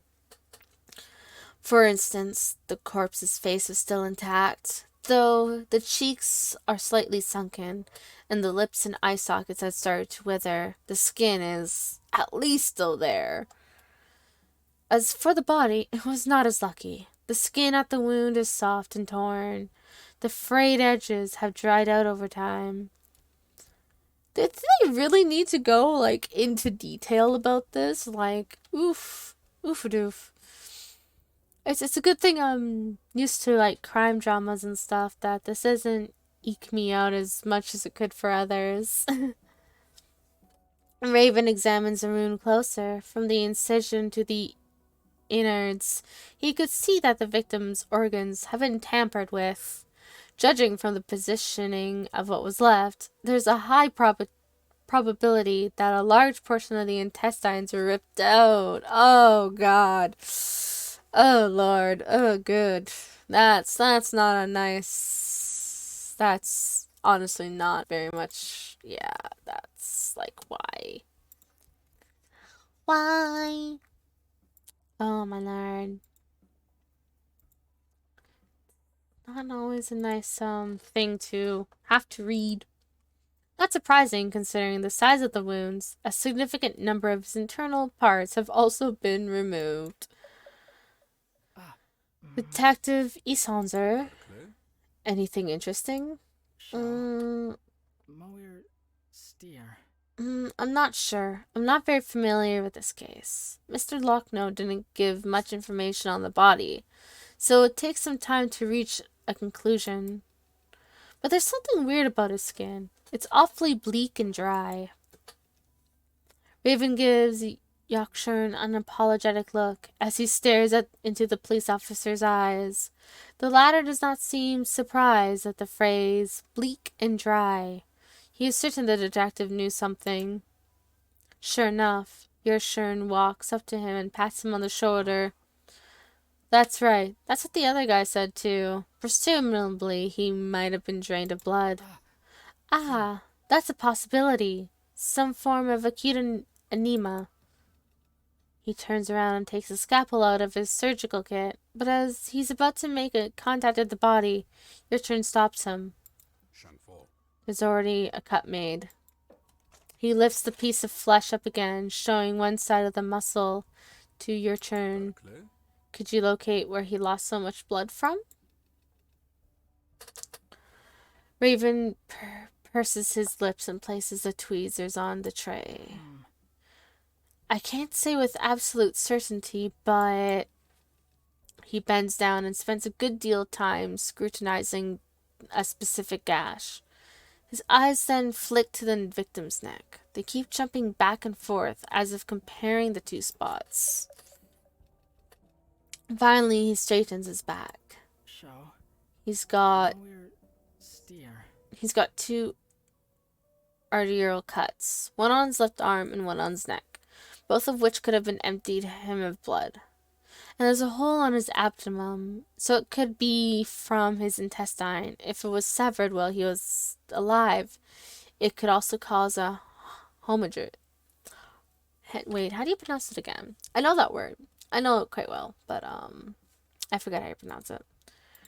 Let's just use our favorite friend, Google, to help me with words. As usual, nope, there's no R there. There we go. Oh. Come on. Hemorrhage. Yeah, me adding extra letters where it should not be in my pronunciation is, more likely than you think. Woohoo! So, chat, I'm just curious. How's your day so far? You guys have been awfully quiet. Are you guys enjoying the story? I hope you guys are having a wonderful night so far. Because it is Friday. Oh, I wonder if anyone has anything fun planned tonight. I know, a bunch of my friends, we were planning a movie night, from my knowledge. So I don't know when that's happening. But, yeah, I think we're gonna watch, Now You See Me Too? I believe that's what we're watching. I believe. I don't know if we're gonna watch it tonight. But I know we were thinking of watching that, hopefully, sometime soon. Because we watched the first movie not too long ago. It was a lot of fun. I've actually never seen that movie until my friends decided to watch it one night. God, it was late. I don't know. It was kind of funny because they were just randomly called the group chat and we're like, we're watching a movie. And I'm like, great. It's like 2 a.m. I should be going to bed. But yeah, no. Let's casually watch a movie at like 2 a.m. Movie night sounds like fun. Yeah, actually, I'm planning a movie night. It's in my Discord server. The only thing is I want to know if people are actually interested in it. I should probably just make an announcement in the Discord server, be like, who's interested in watching a movie? And then figure it out from there. One day I'll plan that. One day. But yeah. We were planning a movie night. I don't know what the plan is. But yeah, that's a random tangent. I am not sorry for that one. Yeah. I thought that would have been, yeah.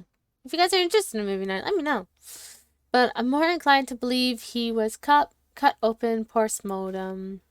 Modem. Like, what is he now? A friggin' router for your internet? Like, no. Words are hard, man. Raven uses a surgical hook to pull open the wound in the abdomen, exposing the entire cavity.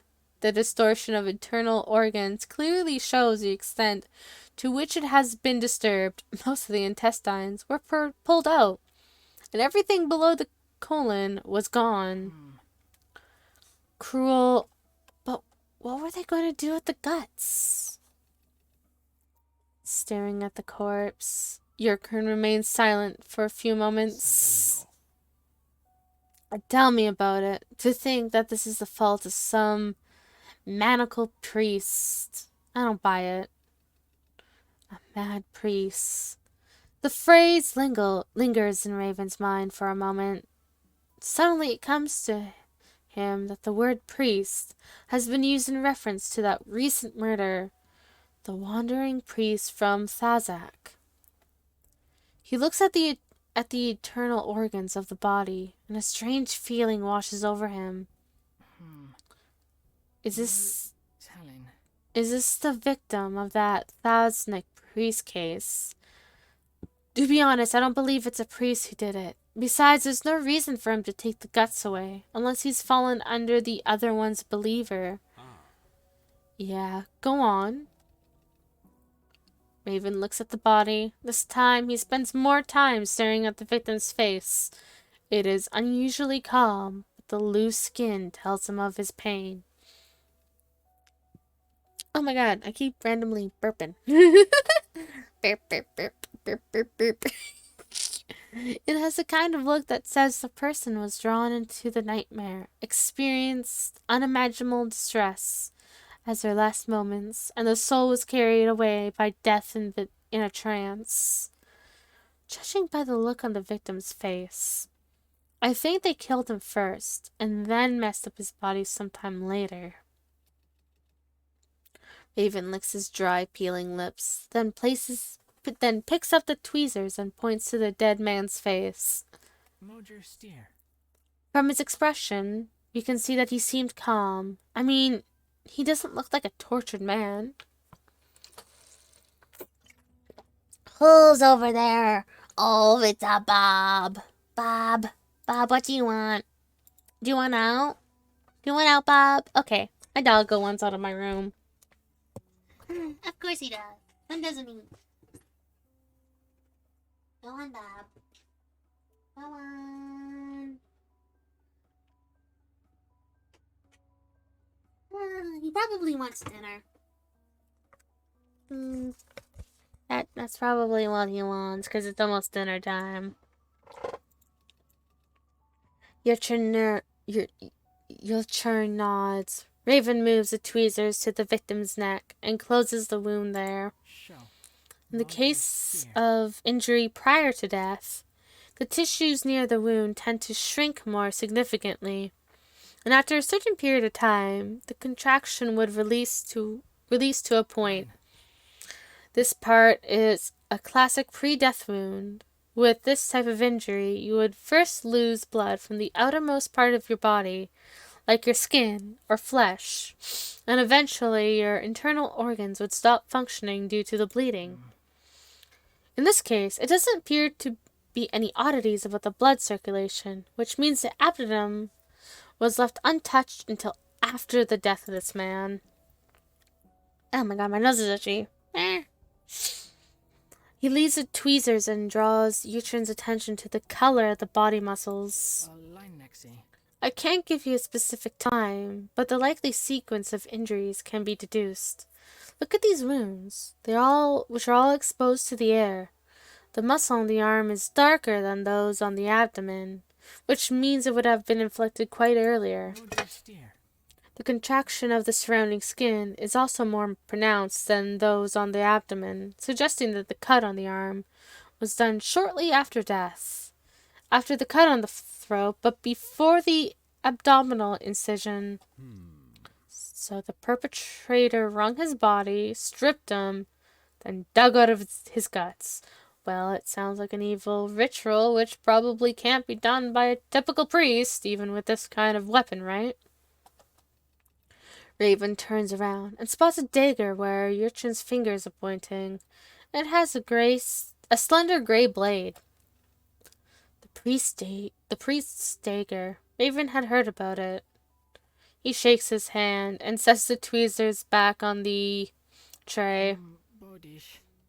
I'm sorry, I don't know much about weapons. I think you're right, though. The characteristics of the wounds suggest that they were made by a thicker and more exquisite blade, like a hunting knife. Raven nearly chokes on his thought. Special knife those top hunters have. He takes the severed intestine and shows Yurchin the cut. Look at the twist on the slice. Meaning the killer used it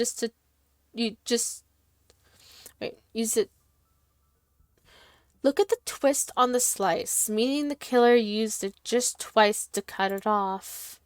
Where the skin was flayed, the tendons were torn to shreds. The blood vessels and muscles were badly damaged. If there were only these two wounds, I would have think the killer did it in a hurry.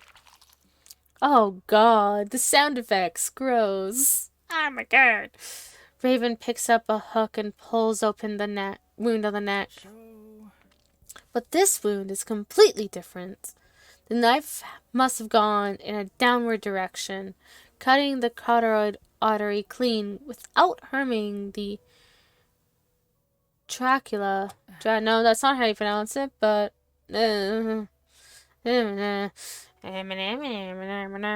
which wouldn't be possible for the typical person, except for butchers, surgeons, or those with such a steady and sturdy hand, which is another reason I don't believe the killer is a priest. He puts the hook back. Yurchin looks up with interest at Raven, clapping a few cheers for him. Splendid. You definitely deserve the title of Ill Medical University's top intern, all right? Raven hesitates for a brief moment, flustered over Yurchin's compliment. I made another discovery, but I'm not sure about it. I think the body was moved after it was completely stiff. The leg is in an abnormal state of stiffness, as well as the shoulders. Better search again where you found the body. It's probably not the primary crime scene. The scene is still in isolation, but I will apply for a third round of search. What do you see regarding the identity of the deceased? Look at him. What do you think? Raven glances at him, then ponders for a moment. He looks at the corpse's face, down to the bare, black-brown chest. He finally picks up one of the hands, showing it to Yurchin. He doesn't look local.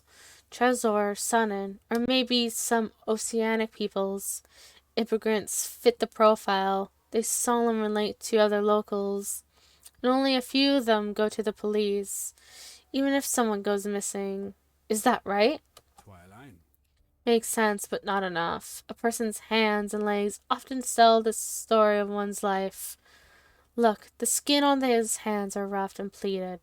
There are thick calluses, indicating he often engaged in heavy physical labor. And there, look at his knees. They're twisted and deformed. The result of long-term exposure to seawater. Adding everything up, he was probably a fisherman or a sailor. I see. Raven places the body's hand back in its original position and covers the deceased with the white cloth. Yurchin finishes writing, flicks the black notebook closed, straightens up, and nods at Raven. I think I got it. Thank you very much for your help. I'm going to both the docks and the port to get some information. We will pay your salary within 3 days and send the check to your mailbox. Don't forget to keep a lookout for it. All right. Thank you very much, sir. Raven breathes a sigh of relief. He wipes the tweezers and scalpels with gauze, wraps them in a bag, and then puts them in another bag. They'll need to be sterilized again when he returns. Yurchin speaks while watching him. Raven Wichnar, right? You're a good intern. Have you thought about working here in forensics? The pay isn't bad, and a few of the old doctors should be retiring soon. Raven's hands stop for a moment. He flashes a smile at Yurchin. I'm afraid I don't have that intention. I'd rather be a surgeon back home, but I'll take your advice into consideration. Thank you. It's nice to be a surgeon, but is staying ill city all that bad? It's a mess sometimes, but for most people, it's a good place to grow up and live in. Raven takes off his now sticky latex gloves. Yurchin observes Raven rub his fingertips as his eyes dart back and forth as if weighing his words. Well, it's not about Ill City. I have relatives back home, and I've studied medicine to go back to take care of. Yurchin notices a slight change of light and shadow on the young man's face. The outer corners of his brows droop, but Raven's amber eyes sparkle, and his lips curve out upwards. And a nostalgic smile reflects off the face of the pale, melancholic intern. Raven has no idea that his eyes and lips are revealing the secrets of his heart. Well, is she in poor health? You can bring your family here. The weather in Ill City is perfect for recovery. Yurchin watches Raven lower his eyes and close the box's buckles one by one. The two fall silent for a while. Only the clattering of metal clasps can be heard in the morgue. It's not about the disease, it's just... The words escape Raven's mouth like a speeding freight train. Then he is absorbed in his thoughts again. Internal conflicts and repressed uneasiness fill the man's face with a melancholy haze. But he is soon aware of his impoliteness. Raven pauses, swallowing up the hidden emotions behind his pointless self-justification. I'm sorry. I fell into memory that's a bit much. He smiles apologetically at Yitrin and picks up his kit. Melody. I take my leave now. Best of luck with your case, Detective Eastonzer. Oh my god, words! Ah. Okay, should we go? Which one's this one? Should we go see him or her? Actually, you know what? I'm actually getting kind of hungry. Oh my god. I've only been streaming for like 2 hours and I'm like, oh, I'm starving. I ate beforehand, which is funny. Actually, I'm just gonna be right back. I'm just gonna go feed my dogs real quick. So, if you don't mind giving me like 2 minutes, I'll be right back. And since there's no music playing, I'll put that on and I'll throw my BRB humble on. I'll just be right back. I just wanna feed the dogs before they yell at me. Because they're most definitely going to yell at me in like a few minutes. 1 second.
Sorry.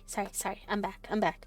I wanted to grab like a small snack as well because I don't want you to go, but I'm a bit peckish. Oh my god, why is this all tangled? Oh my god, my headset. God, so annoyingly tangled all the time. It's never fun. Okay, I'm gonna mute that. And let's go with Savette. I love Savette. She's like one of my favorite characters. I love her so much.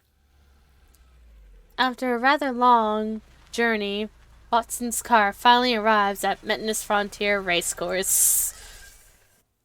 Robert steps out of the driver's seat and eagerly opens the back door. A soft hand clings to his palm and is followed by a captivating strands of curly hair. They forgot a word in there. Because if it says captivating strands, curly hair, that makes no sense.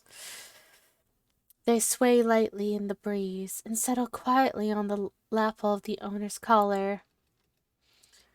Like walking straight out of a painting, a pale and frail-looking girl steps out of the car. A heavy scarf wraps tightly around her thin shoulders, as if holding her very existence together. The guard gets out of the car behind her, holding her hand to make room for Savette to leave the car. Rolty still dizzy?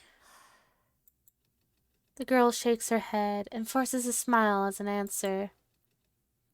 The girl shakes her head and barely forms a small smile at the guard's words.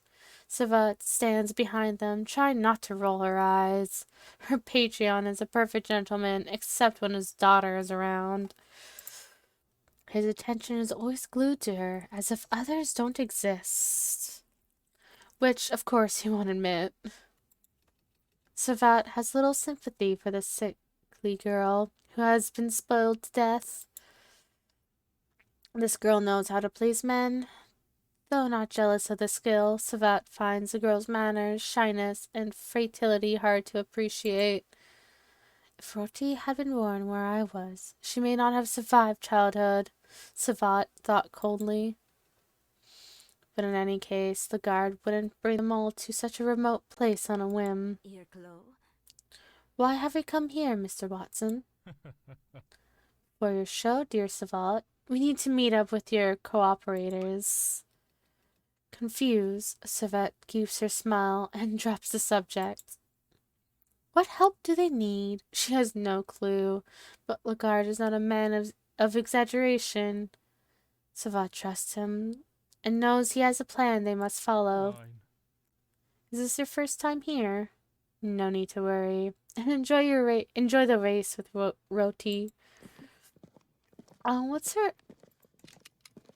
does she have a full name? No. Okay, no.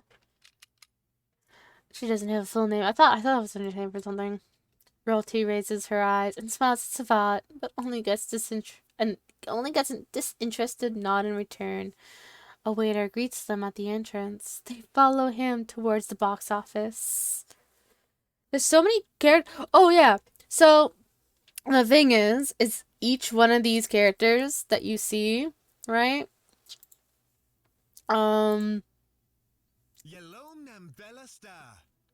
Wait. If you see all these characters, these aren't even all the characters that are mentioned in the story. These are the more important ones, right?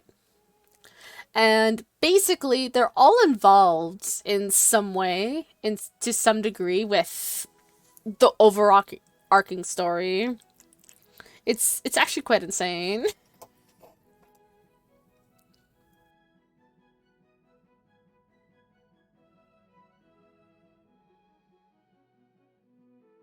And trying to keep all the characters and relationships straight is insane.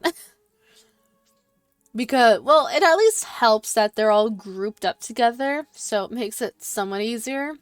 I just hate how, even when you start a new game, all your information is saved from your past save file. Because if you truly started this game for the first time, you wouldn't see all the characters like this. There'll be a lot of question marks.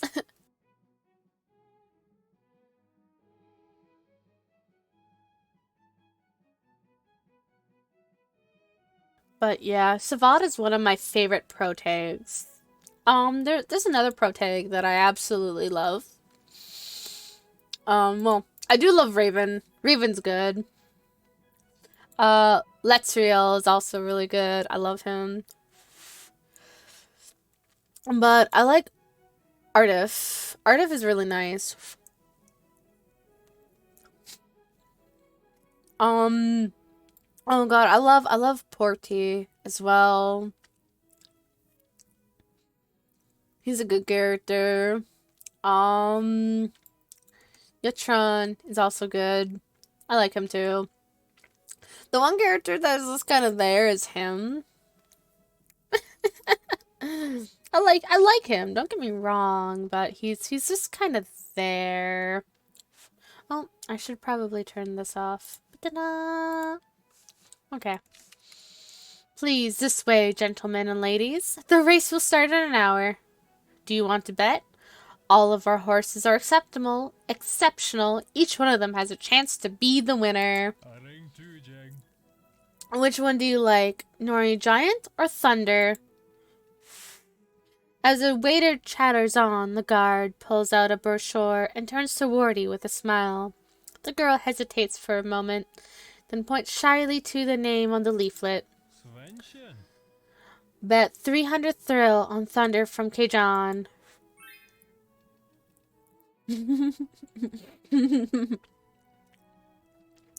Savat's jaw drops. She hides her face behind her fan, shocked at the amount of money the guard is dropping on a mere horse. The concept of betting on animals isn't new to her, a girl raised in the slums, but betting a drink on a chicken can't compare to the small fortune Lagarde put down. After taking the bet, Lagarde looks calm, with neither gambler's trepidation nor the pain of having to spend so much. Savat goes worried as they weave through the crowd. What happened to making her a star? Surely gambling wasn't Lagarde's answer to her problems. However, once they are behind that crimson gate, Savat's swept up in this excitement of it all.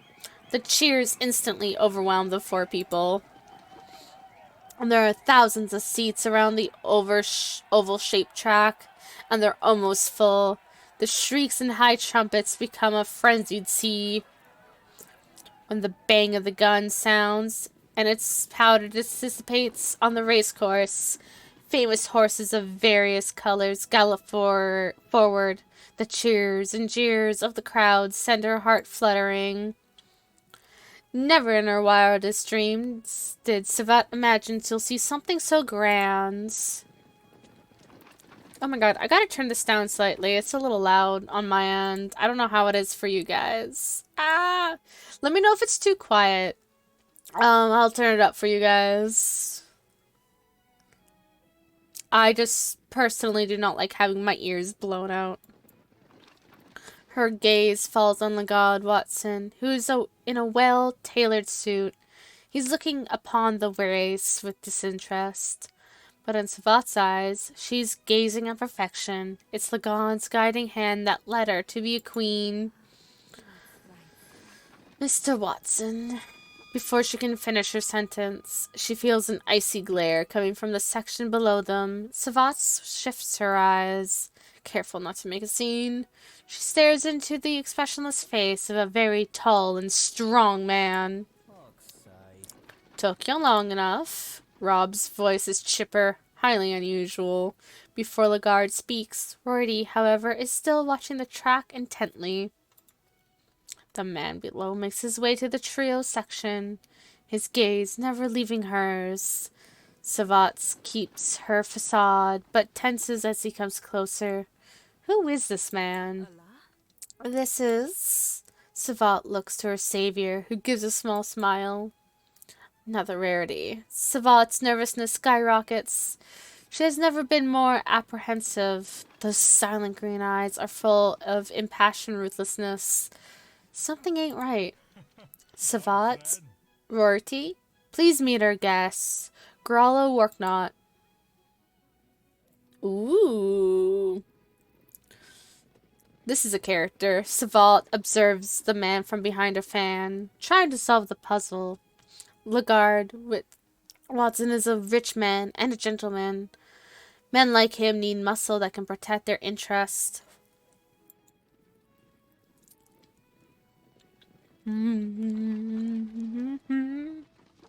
Judging by his tough appearance, Savant guesses Gweller must work for him as a bodyguard, or outright killer. Oh, Marianne. It's a pleasure to meet you, darling. My name is Savant. I'm a singer. Rorty doesn't make a sound, only raising her hand shyly and reaching out to Warnock. The tall man takes her hand and gives it a soft kiss. The pleasure is mine. I've heard great things about you from Mr. Watson. Virtuity reads his eyebrow.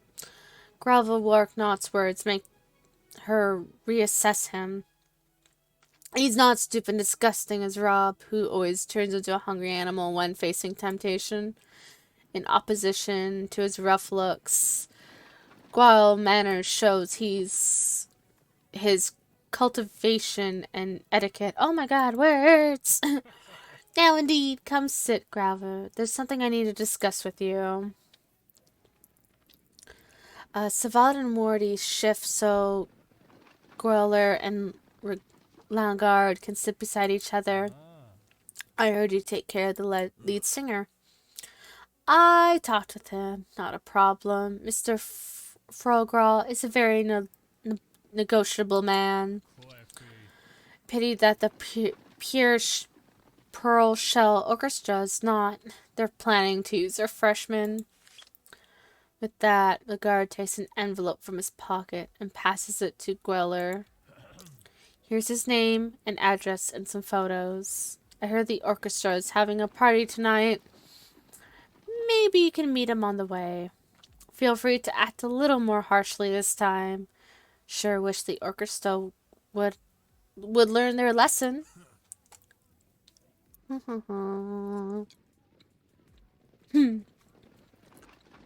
I'll give you my word. He'll learn the spotlight isn't for him.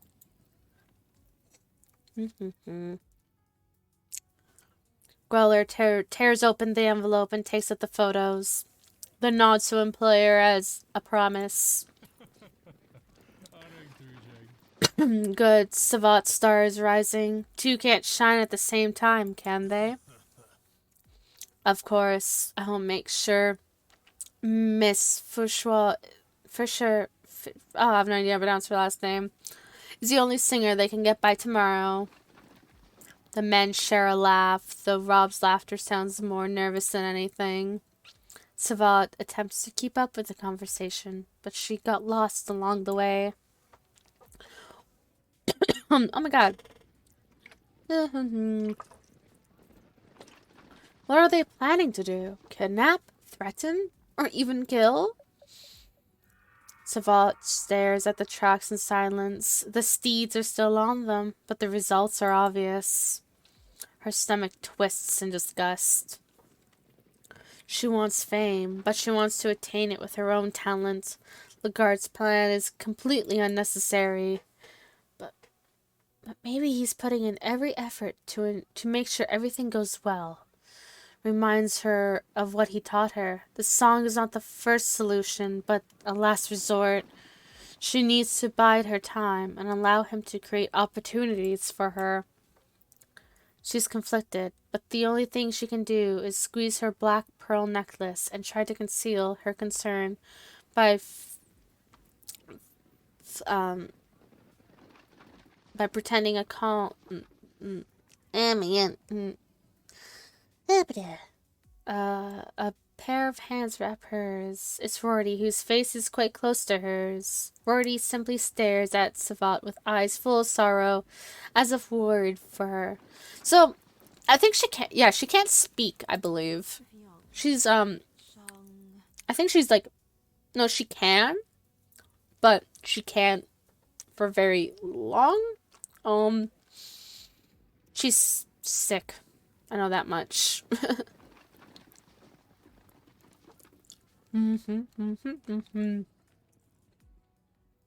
See, Rorty shakes her head, but when she tries to speak, someone else interrupts their conversation.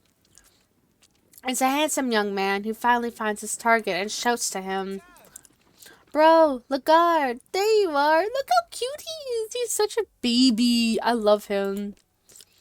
Gower's expression changes when he recognizes the man. That resolute and solemn facade finally cracks. He stands up and pushes the young man into a corner before the staff throws him out for blocking the view. What are you doing here, Gal? Where are your manners? I just wanted to greet you and Lagarde. You call this a greeting? It's Mr. Watson to you, you idiots. Growler smacks his brother's head without hesitation. Gal does not fight back, seemingly used to such reactions, and simply rubs his forehead. Mr. Watson, and iron that into your brain, all right? What do you need? I won't spare you if you're trying to start something. Of course not. I'm here to inform you that the most recent goods they ordered will be done before Sunday. Nom. Nom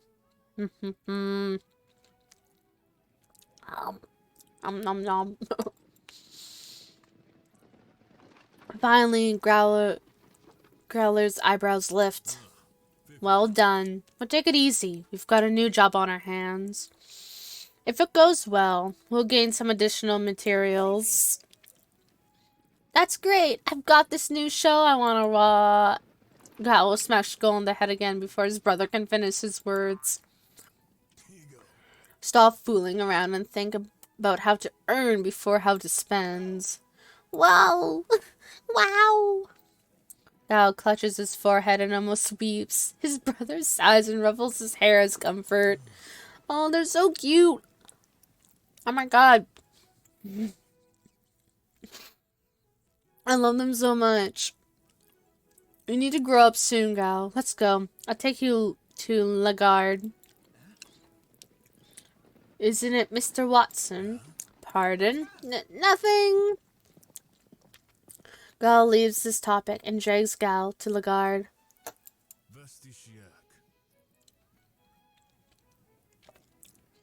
Excuse us. This is my younger brother, Gal. He's the one who's made those goods you ordered. Please forgive his bad members. Gal is the best prop maker you ever seen, especially for leather and string. I'm at your service, Mr. Watson. My name is Gal Warnock. What about the ladies, you idiot? Yes. Good day, Miss Watson, Miss Fonchore. Gal reminds him in a clenched voice, forcing Gal to make salutations with everyone present. Lagarde looks at the young man with a genuine smile. He's always tolerant of young ones' impudence.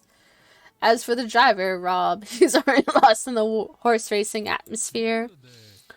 The pleasure's mine, Gal. How's it going? Collected all the materials we need to replace the surface of the drum. To ensure the effect, we preloaded the rest of the string, which has been delivered to the warehouse with the rosin. Also, the used one was destroyed. When it comes to the orders, Gal sounds so professional that his personality shines in stark difference. It'll be finished in 3 days. By the way, I almost finished the extra percussion equipment you ordered. It can be delivered to you tomorrow. As for installation, that's enough. Thank you. Leave the rest to us, please. Understood. Greet Lady Savant and let's go. Oh, wow. I casually... Greet Lady Savant and let's go. We have business elsewhere for now. I know. Stop stomping on me, man. It hurts. So, Miss Watson, Miss Fisher, have a good day. So, Gal does exactly what his brother told him.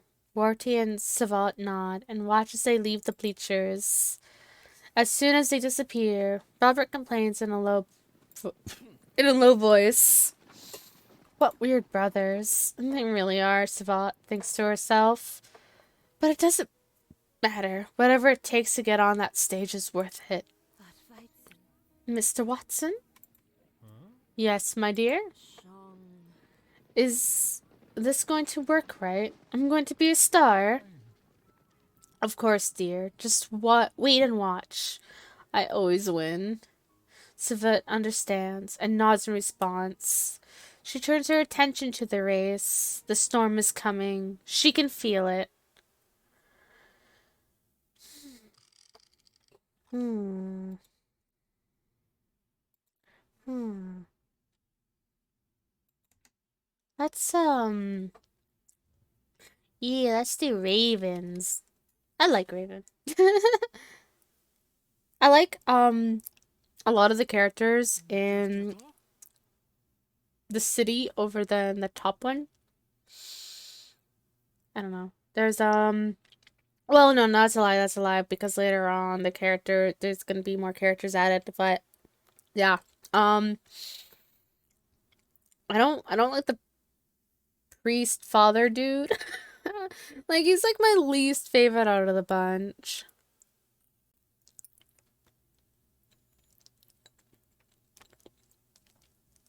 Like, I don't hate him. I just, out of everyone in the story, and so far he's like the only one that doesn't like really bring a lot to what's actually going on. Rip priest father dude. I mean, honestly, he's just there, complains at his father about shit that he doesn't agree at, realizes that his father he learns that he doesn't know shit all about the church, and realizes how in the dark he is. And like, everyone else is actually like moving the story along. Well, priest dude is just reacting to everything that he never knew, and I'm like, bruh, you're like you're like an hour behind. I already knew about this.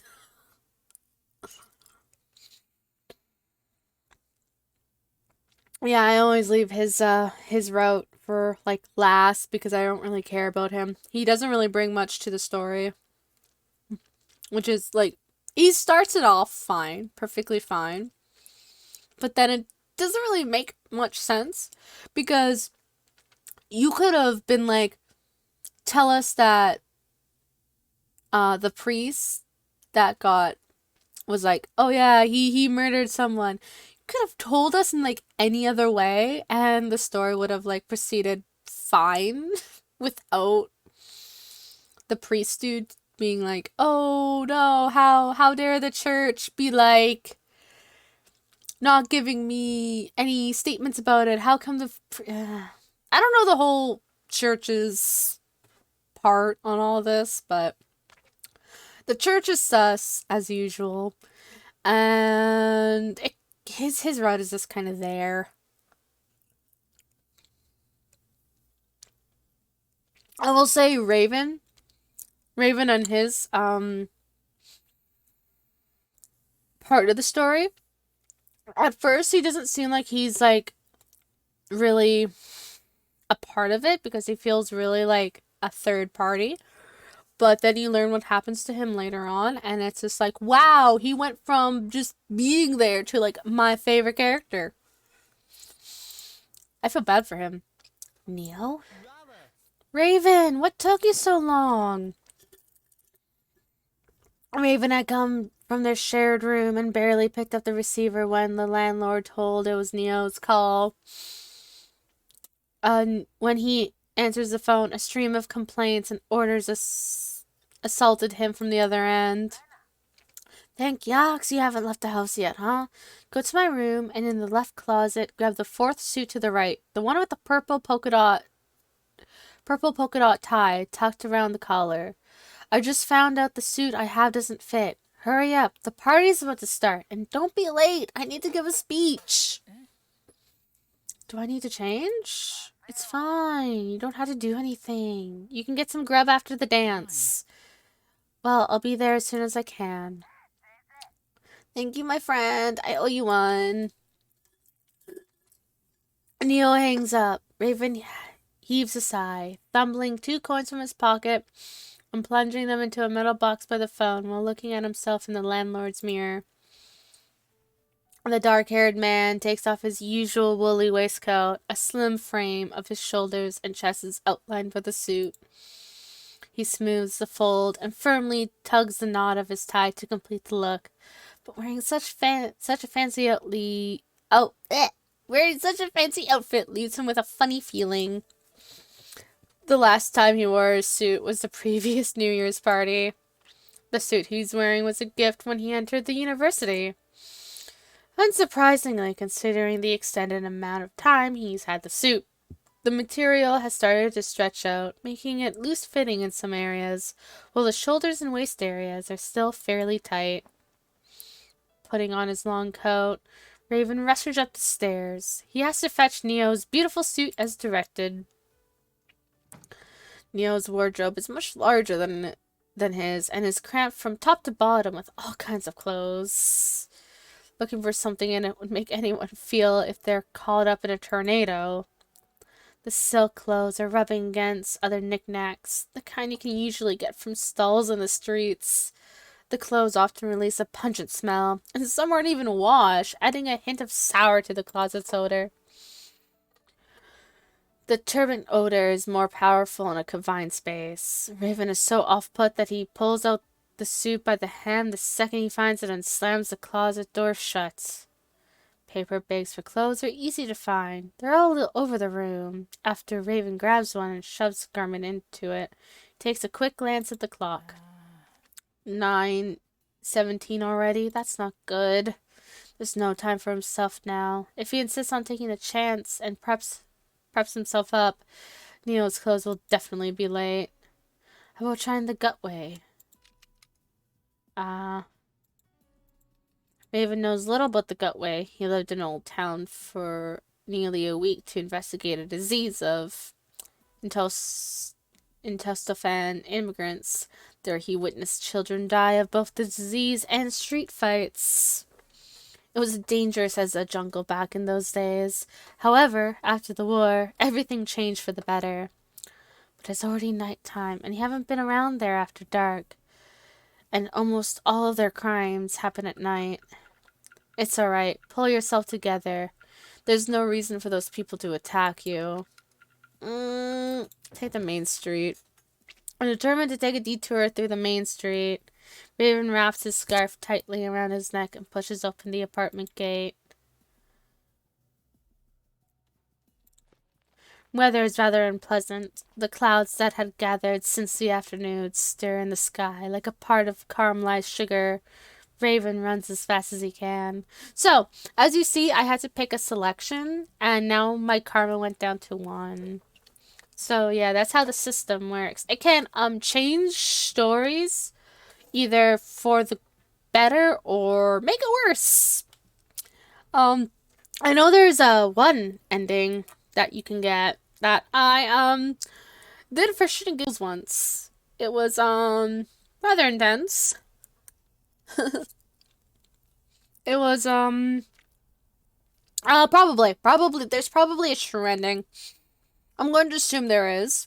But the thing is that there was this one bad ending that you call out for help to the policeman, and one of the guys shoots shoots not only you but also the policeman, and you guys are just laying down dead in the in a graveyard.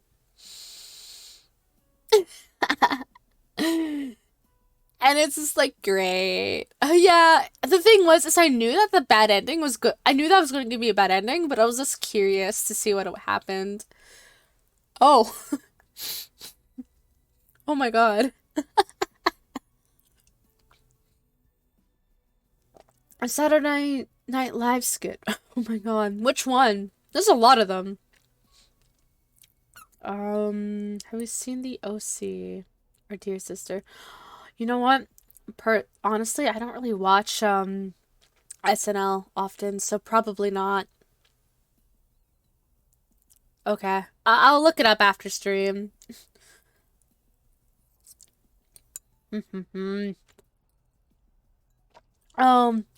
You know what? Yeah, I might have seen it, but it's been like forever. Because I watch a bunch of stupid stuff on YouTube. Oops.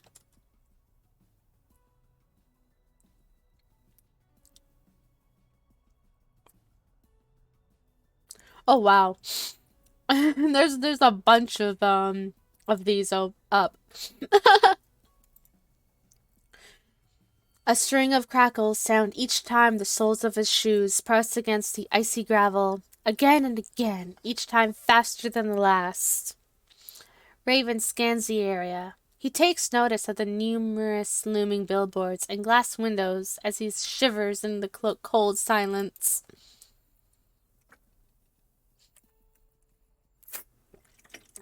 The road is empty. Raven rarely spots any passbyers. The street lights are the only things decorating the road, reflecting their yellow lights and making the wires look like threads of gold. Raven borrows the dim light to check the time on his watch. At this rate, he'll definitely be late. This eating party is crucial for Neo. He's still waiting for his flamboyant garment and thus to be announced as the lead singer. A figure bumps into him, disrupting his train of thought. Before Raven realizes what happened, a rough arm picks him up by the collar and pulls him into a side alley. You've come to a good place, Mr. Moyer. A voice comes from behind him. A chill runs through him like icy water, racing along his spine, making him shiver to the point of convulsing. Raven straightens up and runs forward, but he's weighed down by a hand and dragged back by the mysterious man. He grabs Raven effortlessly by the neck and lifts him into the air. Raven struggles to break free, scratching and clawing at the man's hand in an attempt to pry the fingers open. With his limited supply of oxygen and the amount of energy he was exerting, his struggle was to no avail. As the man presses Raven against the wall, he smells the man's odor. It's that of a person who deals with tanning process and leather making. The smell is unpleasant, but it also flashes as something else in his memory. The black-red muscular of the corpse he examined flashes through his mind. Is this how they met their end? Raven's lips began to shake, his eyes open wide, and tears streamed down his face. The knife glimmers in the fraction of light that pierces the dark. The man's hair is as silver as his blade. Tosses a knife up in the air and twirls it in his hand as soon as he catches it, like a seasoned butch. Raven kicks hysterically, pressing his chin against the man's hand in an attempt to make him let go. I'm not Moy, but the murderer ignores him. Raven can't see what he's doing, but the hand suddenly tightens the grip. As skilled as it first appeared, the man's hand is quick and steady. The moment the hand slips out of the man's hand and falls, Raven takes the chance to dash forward, only to feel the cold sensation of metal across his chest and down his stomach in a flash.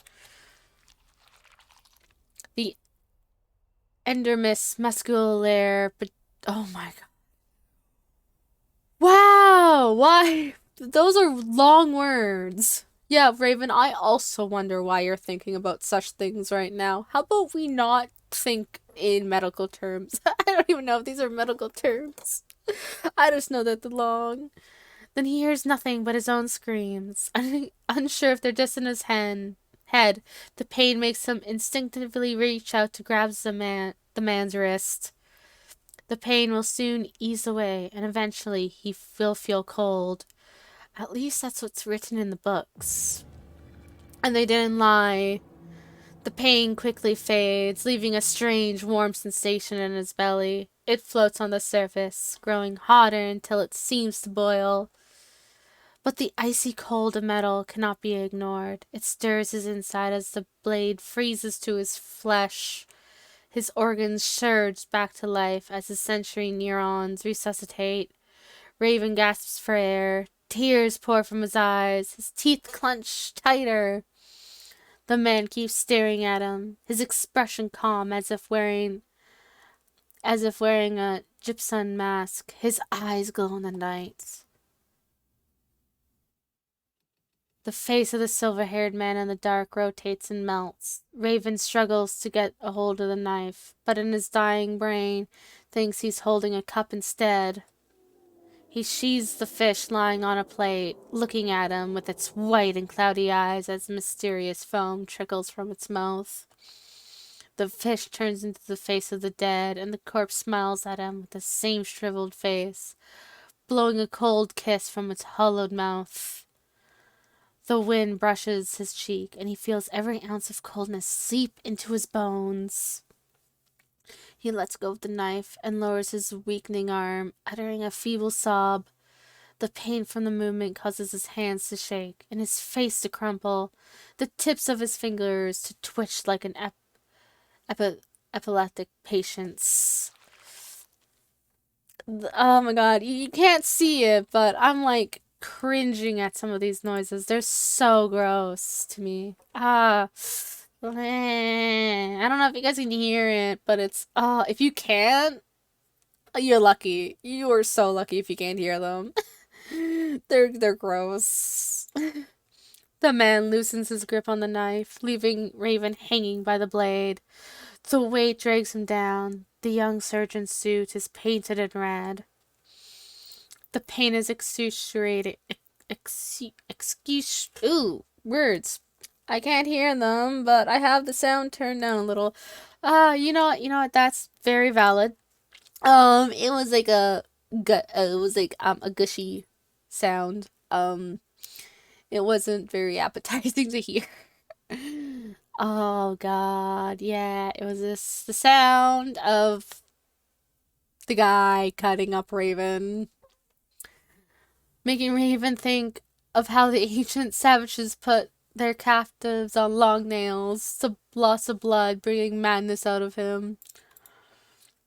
As the man watches Raven frantically struggle to rid of himself of the blade, he takes out another knife, this one with a thinner edge, as thin as a willow leaf. He takes a step closer and slashes the lad's neck. The frenzied loss of blood causes Raven to bite his own tongue. With every breath he takes, blood gushes from the opening in his neck.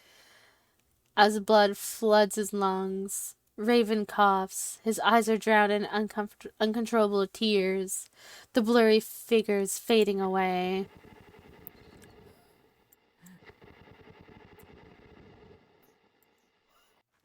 The man pulls the knife out and lets the immobilized youth drop to the ground like a sack. But his victim is not dead, and he hears a faint cry from the throbbing larynx of the dying musician in a pool of blood.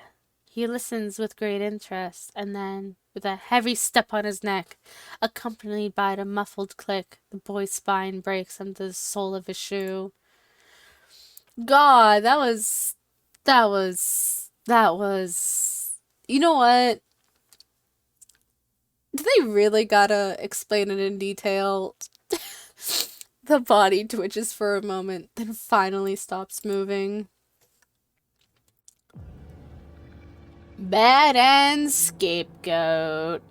And fun fact, I was originally, when I first played this, I was stuck in what I call a bad end loop. And this was my first bad end loop. I did not understand how the bad endings work in this game yet. Also, the music is good. So, hey, ending unlocked. It's the first ending you get, the first bad end. And I'm going to explain. You know what? Okay, there we go. After a bad end, you can click to restart the game from the last read chapter. Oh yeah, so chapter 5. This is the only one I can unlock. It has to do that every time. And like basically Is it going to... Yeah. So, after a bad end, you can potentially unlock more stories. Unread or changed stories will be displayed in red color, but the red ones are displayed in dark blue. Changing one story sometimes impact the other red stories. So, the thing that I have to do now is, now that there's new stories here, right? I have to read them. And I have to read through them, and basically, these stories could give me the chance to make me pass that part where, I currently died. So you can continue the story. And you have to make specific choices within the story. Some stories do not have a choice. Mainly because if they do not have a choice, it's basically just you reading the story from another perspective. And that's fine. That's perfectly fine. It's just another perspective. But it doesn't really add anything or change anything.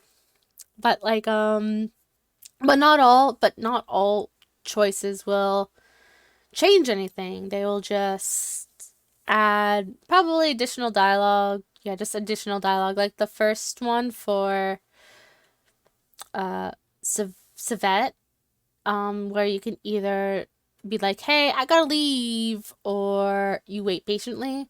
It's gonna end up the same way. You're not gonna get a bad end. You're not going to get to a different bad end. No, it ends up the same. Oh god, which stories are these ones? Oh, this is Arif. And then that's Yokchurn. I think Yokchurns is basically... Wait, where is it? No, it's after... No, I'm thinking the one that's after this. I know this one, I believe, is just... You just read through it. And there's no choice. But, because we hit that bad end, I think for now... this is a good place to stop, and we can continue again next time if people are interested in reading more of this. Or, well, not reading, but hearing, I guess. I don't know. I think this is really interesting, and honestly, now that the game has done its first bad end, it opens a lot more of the story. But I know I just grabbed a snack, but I think I'm gonna see if I can make some food. Or grab something else to eat. And maybe a drink. But I should start heading off to bed because I'm busy tomorrow. Well, not right now. But I mean, I'm more meant within the next hour or so. I should probably go to bed. I know. Early bedtime for me? That's rare. Oh, man. Is anyone even streaming tonight? Well, yeah, I kind of want to go to bed at least before 11. Because I gotta do some shopping, and I need to start getting into a normal sleep schedule, so work starts next week.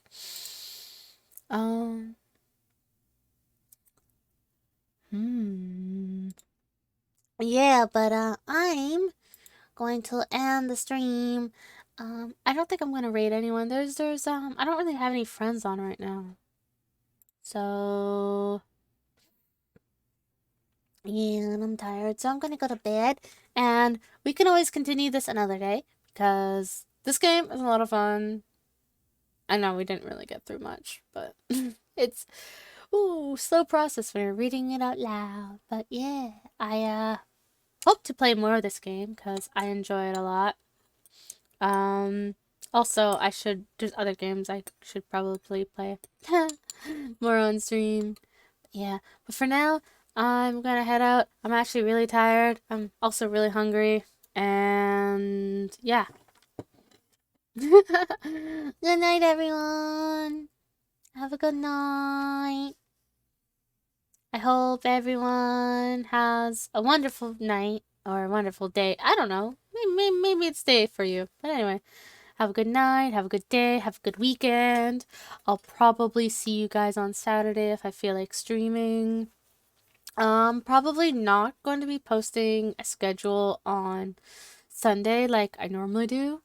Mainly because I want to see how this first week of work goes before I commit to a schedule. My schedule is probably gonna end up being later in the day. Like maybe around 6, 7, depending of how I feel after work. But yeah, I will need to, I want to give it a week or so before I commit to a new schedule.